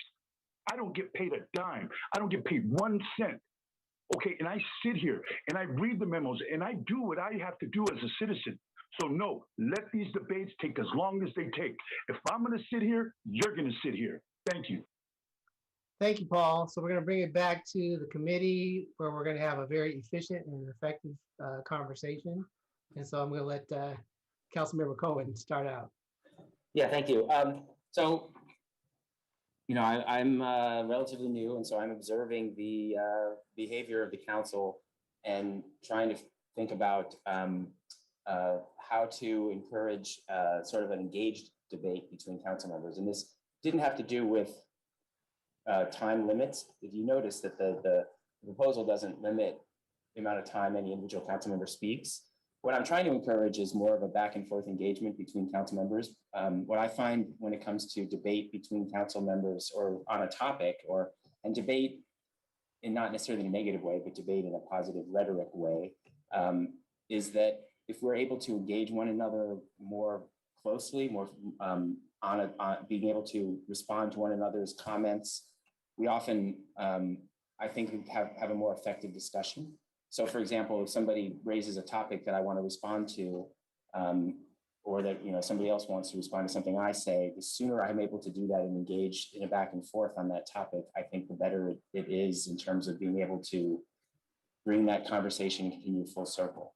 Maybe I'm it was a little bit tougher for me coming from a 5-person school board where it was easier to go back and forth more rapidly, and getting used to the time it takes to wait through a cycle of speakers. But if you think about, if all 11 council members are putting in 10 minutes each of time and you're waiting for each person to speak, that's 2 hours before your turn comes up to speak. And so I do think that when it comes to building towards adding to policy, being able to have input from all 10 or 11 people on the council before you get to the vote, or before you get back to the second round of speaking, can help you get to that point at which the policy is being developed in a more robust way. So that's the reason why I was thinking through, how do we do this with more of a taking turns in speaking? So that you'll notice that it's not a time limit on speakers, but it's sort of a kind of more of a round robin of speaking. So everybody would speak for a certain amount of time, take a turn, and then come back to their next round of speaking and continue to speak as long as they feel like they have more to input in the system, in the process. And like last week on a topic, and Deb and I were talking about this in our discussion as we were putting this together, on the topic of the rent relief. Both of us had our hands raised. She asked questions, and we joked about the fact that she took 14 minutes asking her questions, and we had to put a 10-minute time on this. The questions she asked, several were ones that I would have asked with my hand raised after her. I think what we'll find is that we will, if we take the turns, many of the things we would have said or asked will get said or asked by someone else on the council, and it may actually, we won't necessarily change, a lot of times require having to come back to that person, but you'll get your questions asked by someone else, and it allows other people to sort of provide a little bit different way of asking the question, a little bit different input, and I think provides more participation from all members on the council. So that's kind of the reason why I wanted to come up with the proposal forward. The second part of the proposal is encouraging our rules committee. Somehow I remuted myself, I don't know why. To use time certain more often, because we do hear from members of the public who are frustrated by having to sit without knowing exactly when items would come up. And so I think that there's a way for us when we're putting together agendas to try to put more time certainty on certain items so that people who are anxious to participate in parts of our meeting don't have to wait, till 11 o'clock at night or till very, till on certain times, they can be more certain with their families and other things about when they have to tune into the meeting to participate. So that one's a little bit less specific, but I think we can be more specific about times in our meetings in order to facilitate better public participation. So I'm gonna move the memo, and I assume that hopefully someone will second it and we can continue the conversation. Second. All right, Councilmember Davis. Thank you. And I've really enjoyed working on this with you, Councilmember Cohen. As the vice mayor knows, I like efficient meetings, and I also think that there are no good decisions that happen after midnight, which is why he and I worked on having a curfew of midnight a few years ago. So I think this is kind of I see this as an evolution of that. And it's really super basic. As Councilmember Cohen said, this is not to silence anybody or to limit debate. This is really just about, for those of us who have kids, and I think everybody on this council does, or on this rules committee, it's the same thing we teach our kids. We got to take turns, and there's good reason for that. We teach our kids that for a good reason. And it is, even when other council members speak, I've got my list of questions or points to make. And sometimes I'm just saying, by the time it gets to me, I'm just saying ditto and all my questions have been asked, which is perfectly fine. But if we're each wanting to have kind of equal time, this is a good way to let that happen, as opposed to, frankly, the de facto filibuster that we have right now, which with 10 members or 11 members on council is really not necessary. We can have our discussions together and take turns a little bit better. And so that was our line of thinking about that, was really just to allow for that turn taking. So that's the first item. And then the second one, when we're talking about time certain, I think Councilmember Cohen and I agree on this, and I probably should have double checked this with you.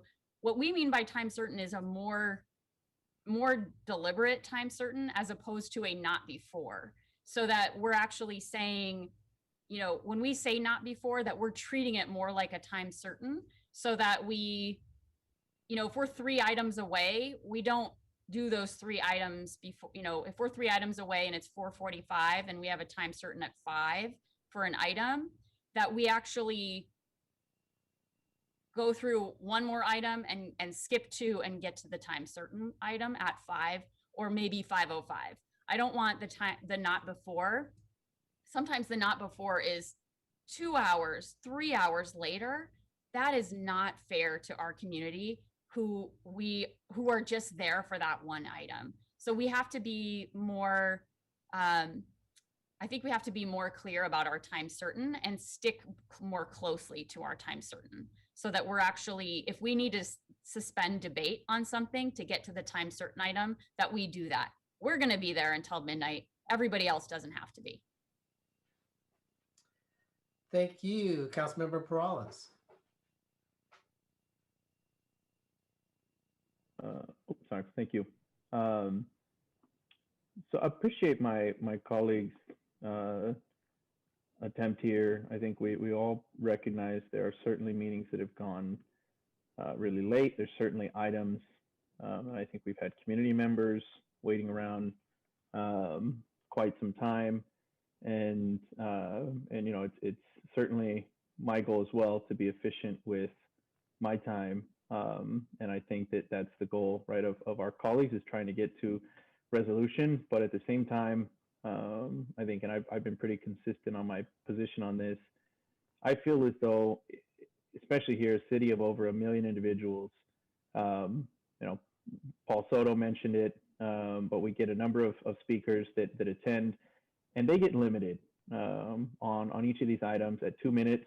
And as Councilmember Cohen abruptly accidentally muted himself, that unfortunately is the reality, right? As we know, for so many of our community members, where once their 2 minutes are up, they're up, and especially during this pandemic, right? It's been even easier, right, to unfortunately mute somebody and then move on. But we do so to try to maintain efficiency and an opportunity for other community members to speak. The one individual within each council district that is not limited on that time, that has been elected by their community to voice the opinion and the representation of the community, is us. And I don't want to encourage anybody to filibuster, but at the same time, I do want to give ample space without the anxiety of a timer. I know we've supported that. We've had that going for some time, where you have a timer sort of counting you down. We had the chime or the bell during the last study session, or listening session, as it was called, went off, I think, only twice. But even that, I kind of felt was a little bit of anxiety, could be anxiety inducing, and I don't know. I'm not necessarily a fan of any of that. I am a fan of encouraging some self awareness in this regard. But I can't support the direction on, I think it's recommendation number 1, on limiting of the timeline, and I would be able to support recommendation 2. I do think there is little value that I've seen out of the not to be heard before. The majority of the time that I think we've utilized that, items are heard hours later. So I do think we can be more efficient in regards to the time certain of particular items. So I would be able to accept recommendation 2. What I would also be willing to consider would be an opportunity for further dialogue without, I think, the prescriptive recommendations that are coming in recommendation 1. I don't know if that's the answer. And again, you might find me sort of against anything that may limit some of the opportunity for dialogue. I think, understand and respect the spirit of where this is coming from, which is to actually increase some of the back and forth. Interact with each other and maybe have some time limits. I don't know that this is the sweet spot for me. I know that part of my job is to meet with the departments that have an item on the agenda so that I can get debriefed. It's also my job to connect with my community to find out if there's a policy impact in my district, what's the feedback, maybe some stakeholders. That's part of my job. And so by the time that I get to a council meeting, just like many of you, you've already formulated more or less how you are going to vote on a certain item. If you don't know how you're going to vote, it means that you probably haven't done your homework most of the time, right?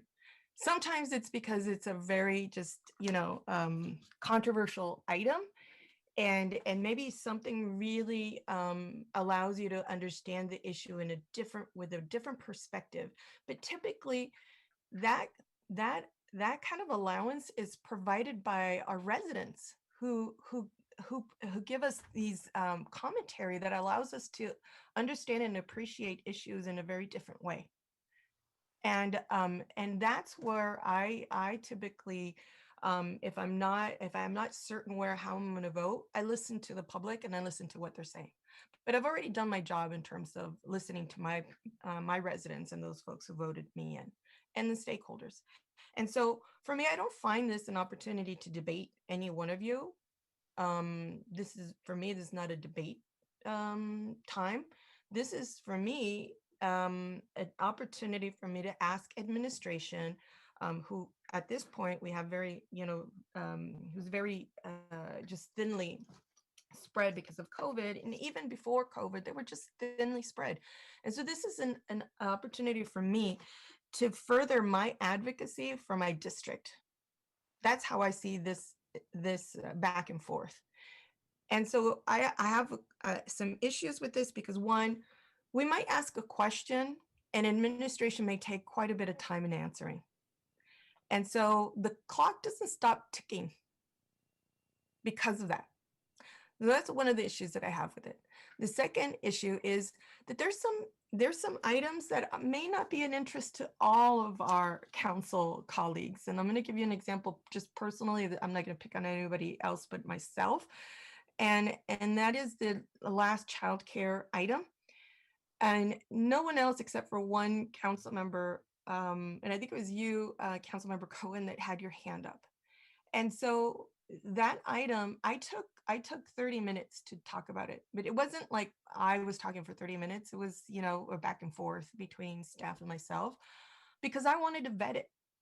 I wanted to make sure I continued to ask questions about it, because I didn't get the information, or at least the information that I got beforehand was partial and it wasn't the whole picture. And so that's what you saw there, is that I'm vetting this a little bit more because I didn't get the whole picture. And it's my due diligence to do that. And if no one else is speaking, you know, you bet your bottom dollar, I'm going to be continuing to ask these questions until I feel that I've vetted this item, because for me, this item is absolutely important. I know that many of you think this too. So that's the other issue there, is that when you've done your job in terms of getting that information ahead of time from administration, doing your piece and reading all the memos and all the whatnots, getting information from the stakeholders, and then it's presented a little differently. And so then you have to vet it on the dais. And that for me, that's at least this is an example that I'm going to share with you. That's what you saw. It isn't a debate. I wasn't looking for a debate on things. This is not a time to, I don't necessarily think this is debate.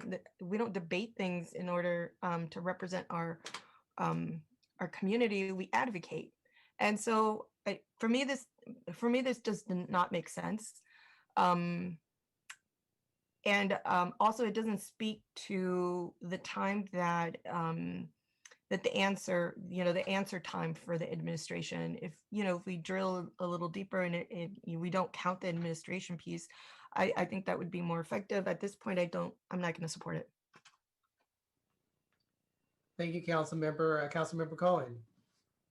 Thank you. And I appreciate the feedback from fellow members of the committee. And actually, Councilmember Arenas, I like your term advocacy better than debate. I mean, I was trying to come up with the proper terminology, and truly that's what we're doing, is advocacy more than debating most of the time, and point well taken. I do want to make a couple of comments about this. First of all, if we watch the Senate, obviously they have a few more people than we have. They do limit on almost every hearing to 10 minutes, including the response time when they're asking somebody during a hearing. So they include the question and response, and they limit 10 minutes. So they don't come back to those to people. They get 10 minutes and they're done. But I will say that the time limits that we put into this memo were sort of a first attempt at numbers, but weren't necessarily sacrosanct numbers. I think that my hope was that we would discuss that and figure out what is the sweet spot in terms of what the numbers are. But as I pointed out before, the idea wasn't that these numbers were a limit, but just that they were allowing for a rotation. So even back to your example, Councilmember Arenas, about the childcare issue, you and I were the only ones who raised our hands. I think you spoke for, like you said, about 30 minutes. If you had cut off 10 to 12 minutes or so, and then I asked my questions, and then we went back to you for more of your time, it would have been the same discussion, but we would have had a little bit more opportunity we would have, a little bit back and forth. It wouldn't have really changed the total amount of time or the opportunity to ask as many questions as you wanted. And obviously, if you were the only person with your hand raised that wanted to speak, there would be no limit, because this memo is saying that if there's somebody who wishes to speak, then time's limited, otherwise temporarily limited. Otherwise, you could speak as long as you want. This isn't to limit the total amount of time. It's to give each person a turn within a certain amount of time.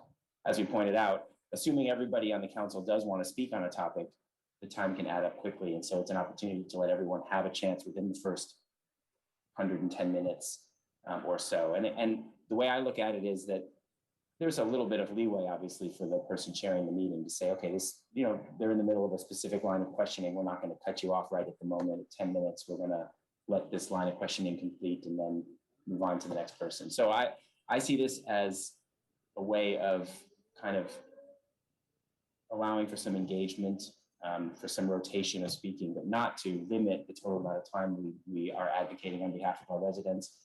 What I do want to agree with, both Councilmember Morales and Arenas on is that we're advocating, and we're advocating publicly.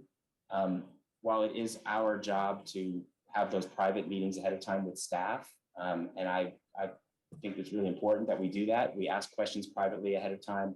We often know the answers that we're getting in public meetings even before we ask them, but it's also important for us to ask them publicly because we want the public to get the benefit of the things we know, even if we already know the answers. So it's not even a question of saying, if you already know the answer, you shouldn't ask the question. It is important for you to ask the question and advocate even when you already know your answers. So I just want to point out that I'm not trying to say that what you do on behalf of your residents and advocating isn't important. I just think that this sharing of time can lead to a better engagement between council members. So that's the case I'll make. Thank you.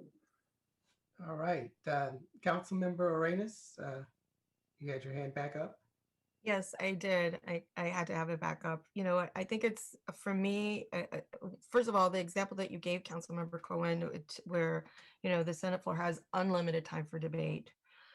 So I'm not sure about that example, but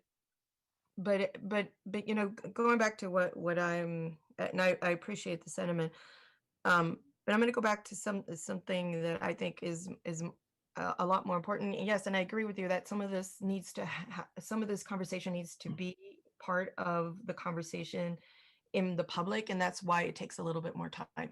So actually, I think you're adding to my argument about not having time limits, is that some of this needs to just, you know, we exercise a little bit more on the dais of that explanation that we've already received prior to the meeting for the benefit of our community.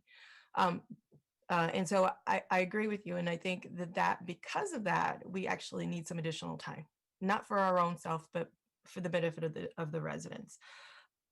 Additionally, I also think that we need to take a look at the questions that are being asked, because really there's some of our council, not in this cohort maybe, but I've seen in the past that some folks show up unprepared and are asking questions that could have been answered had they read their memo. And so this is part of just personal responsibility. And at what point do we call somebody out and say, you know what, your 10 minutes are up and your questions, you know, where do we draw the limit in terms of if we start implementing these 10-minute back and forths and in the interaction? I don't know I don't know that our votes are going to be any different because of the interaction we have with each other rather than the interaction that we have with our community. And I think most of our efforts should be focused on that. And so that's why I absolutely agree with your second item here of time certain, and maybe even allowing, you know, the open forum piece to be at the front of the meeting so that we can benefit also from those comments, or having additional time for our community rather than for ourselves. I would rather give up my time for that, so I can hear from my community rather than from each other on an item that we may not ever see eye to eye on. Great. Councilmember Cohen, would you like 5 minutes to respond to Councilmember Arenas? There it is. Just joking. Anyway, I want to first of all say I want to thank Councilmember Cohen and Davis for bringing forward the memo. I'm always willing to try new things, experiment, figure out how we can be more effective and efficient.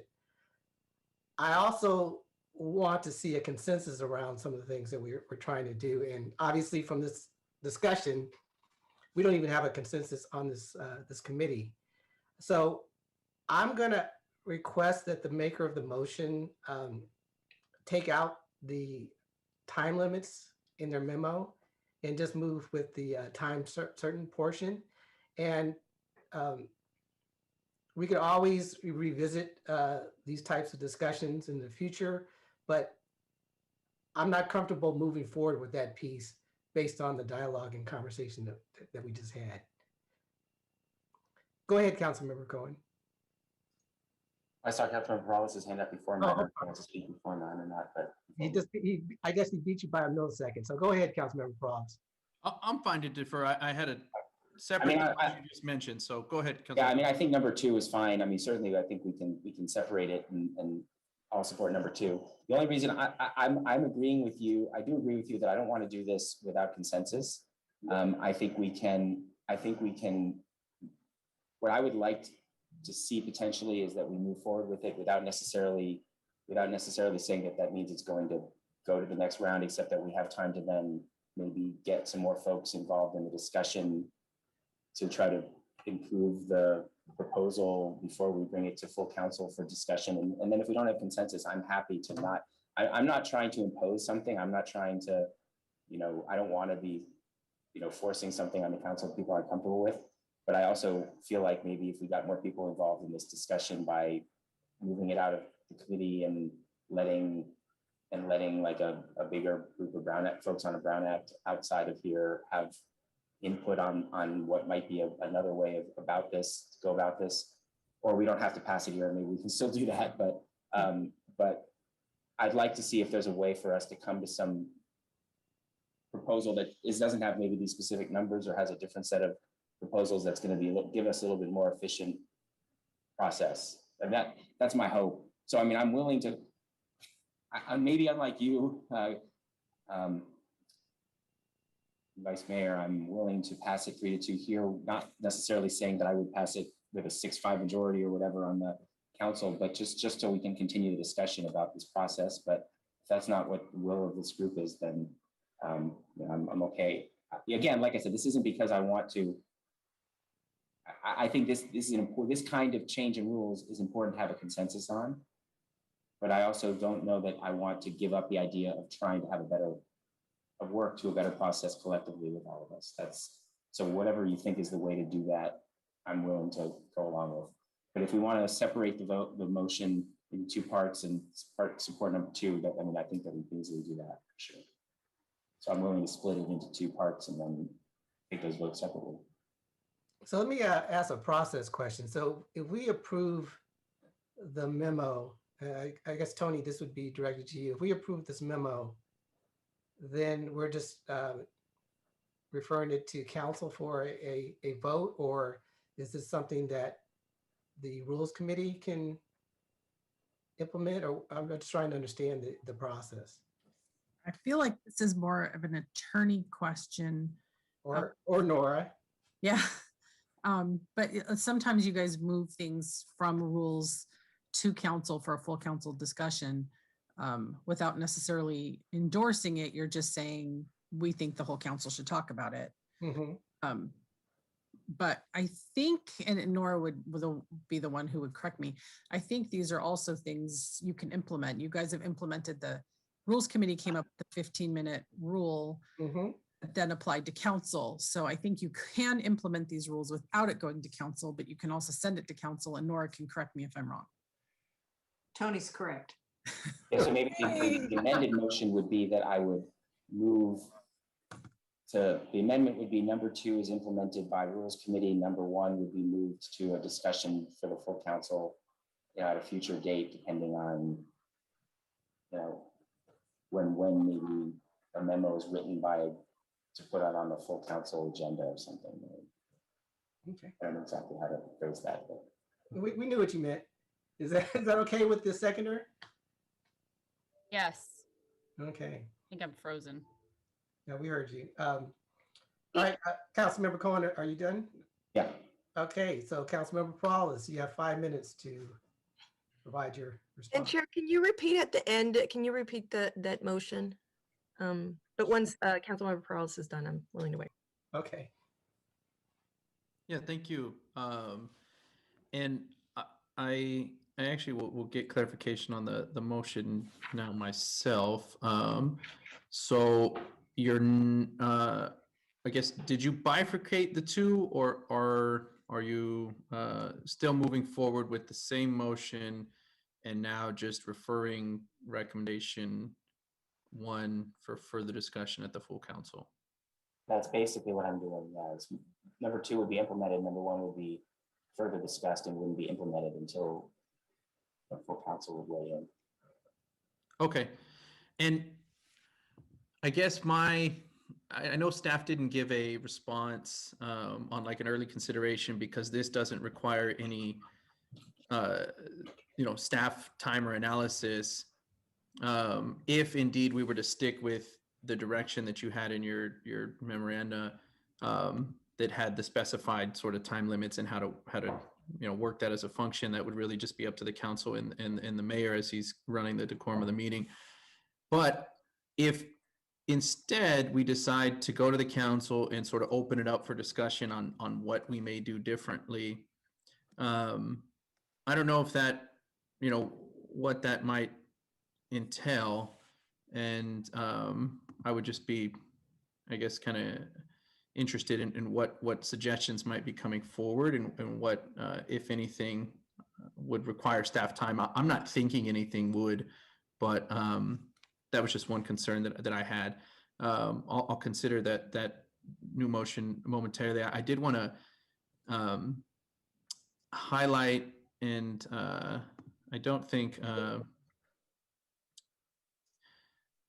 have the ability right now to share screen. Maybe I do, but I'm looking at a memo that I had drafted last year in June when we started engaging, well, we had been engaging in virtual meetings.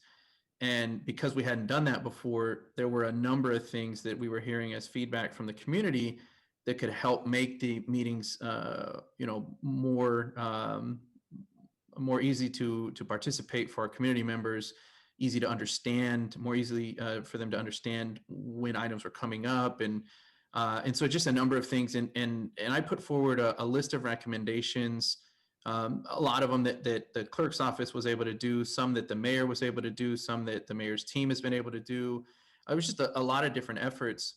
And in the conversation we're having now, that's where I was sort of going, was that that may be something that we want to consider to do for ourselves, right? That, for instance, the thought process would be to simply be more considerate of, maybe others that maybe want to speak. Not all council members may be automatically aware of who has raised their hand on an item to want to speak.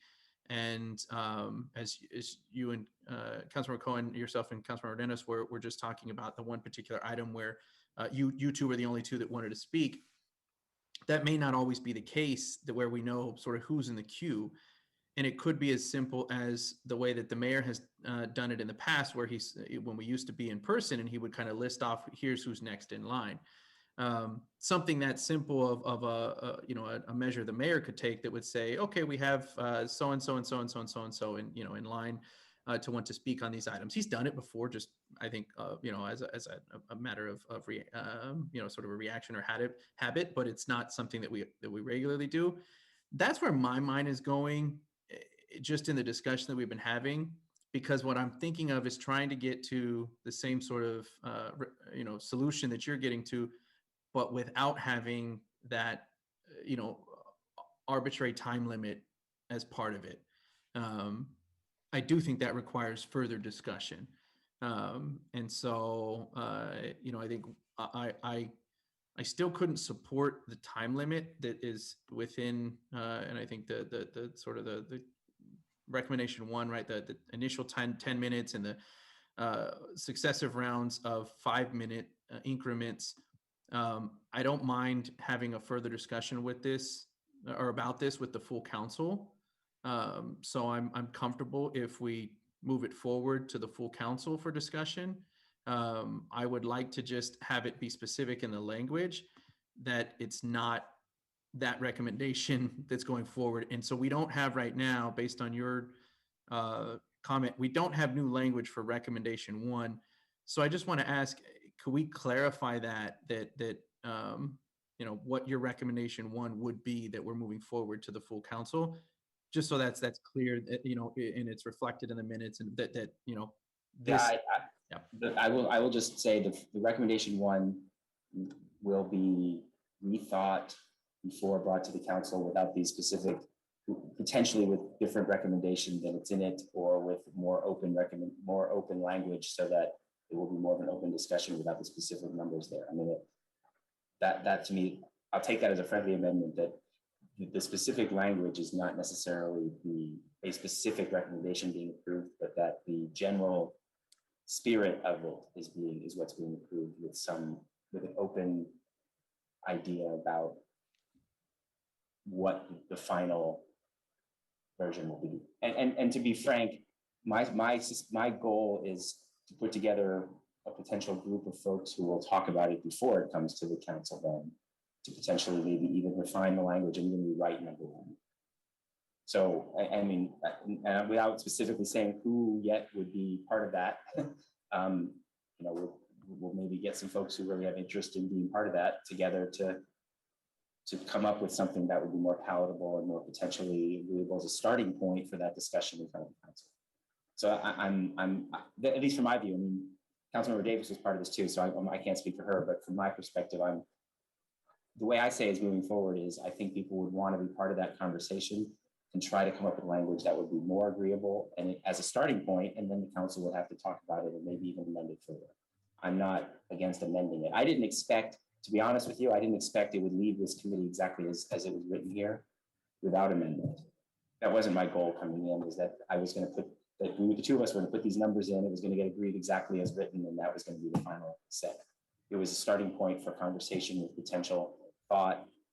And actually my idea was that it was going to have to go to the whole council because this was a drastic enough idea that I didn't want this group of 5 people to make this decision for the whole council anyway. So I probably hadn't thought that through quite enough in that the rules committee could implement it. So it's better that this is happening and the whole council will talk about it in my mind. That was kind of my intention anyway. So, and just to be clear, because unfortunately we have to vote on something right now, so I can't vote on something vague that's not baked yet. So what I'm going to do is I'll make a suggestion on rewording the language for recommendation 1. You let me know if it's fine, and if it is, great. You know, I can support it. If not, I think it's fine. We can just bifurcate it maybe and move on. But what I would suggest would be rewording your recommendation 1 to say to consider ways to have more orderly speaker rotation amongst council members, period. And if that would be, you know, acceptable, I'd be comfortable moving that recommendation forward, and then at least it eliminates the timing and stuff. Right, and then there'll be presumably memos written in the meantime with people giving their recommendations, what they want that to look like before the council meeting. That's fine with me, if it's okay with the second. That's fine. Okay, I appreciate that, and I will be willing to support that direction of going forward and having a further discussion at the council. Thank you. Thank you, Councilmember Arenas. All right, not gonna beat the dead horse because I feel bad for the horse at this point, but I do want to say that I thought you were going to do something slightly different, Councilmember Perales, because I thought you were talking about your memo from last year that was very resident centric and user friendly.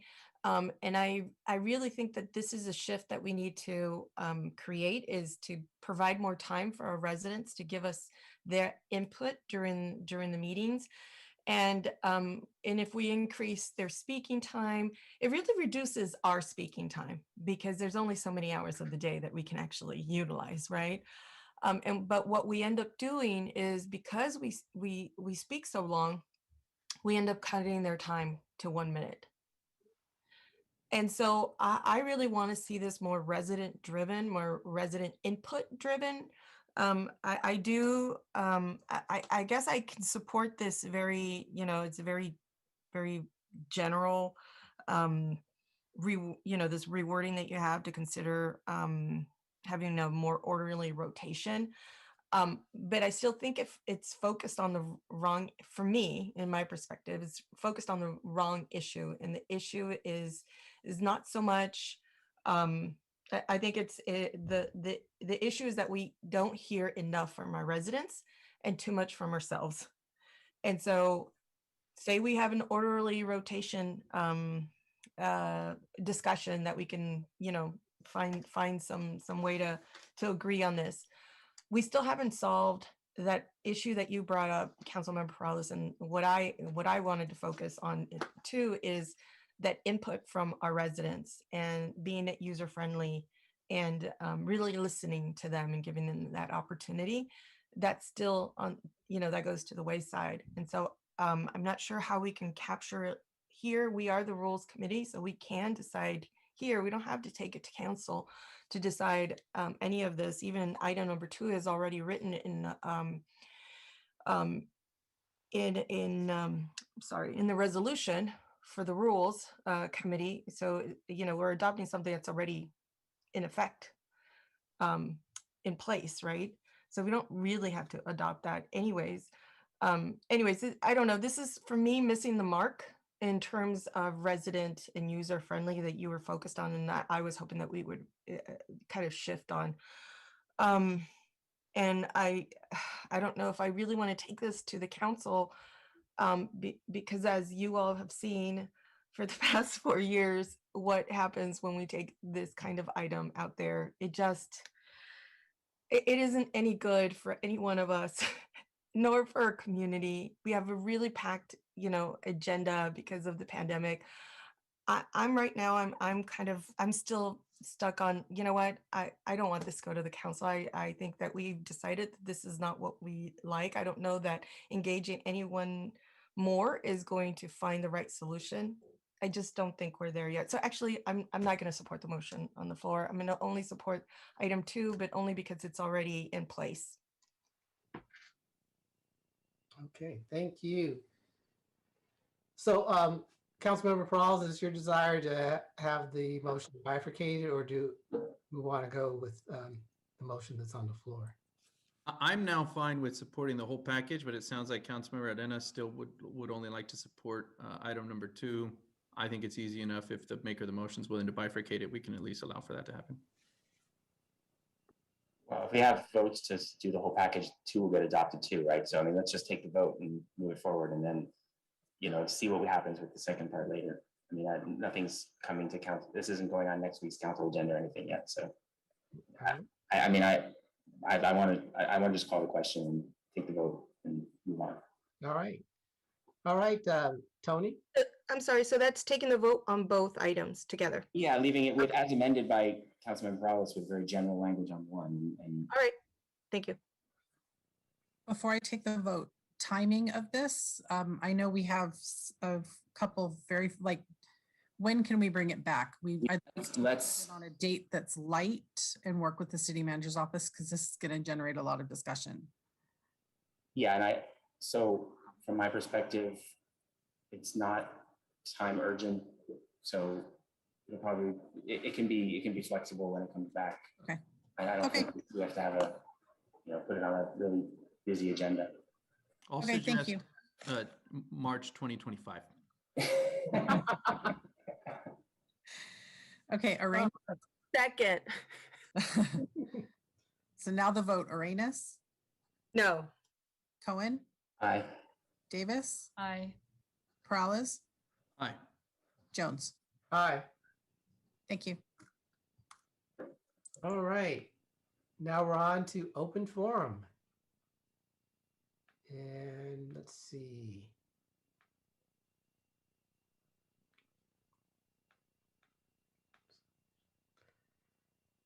Blair?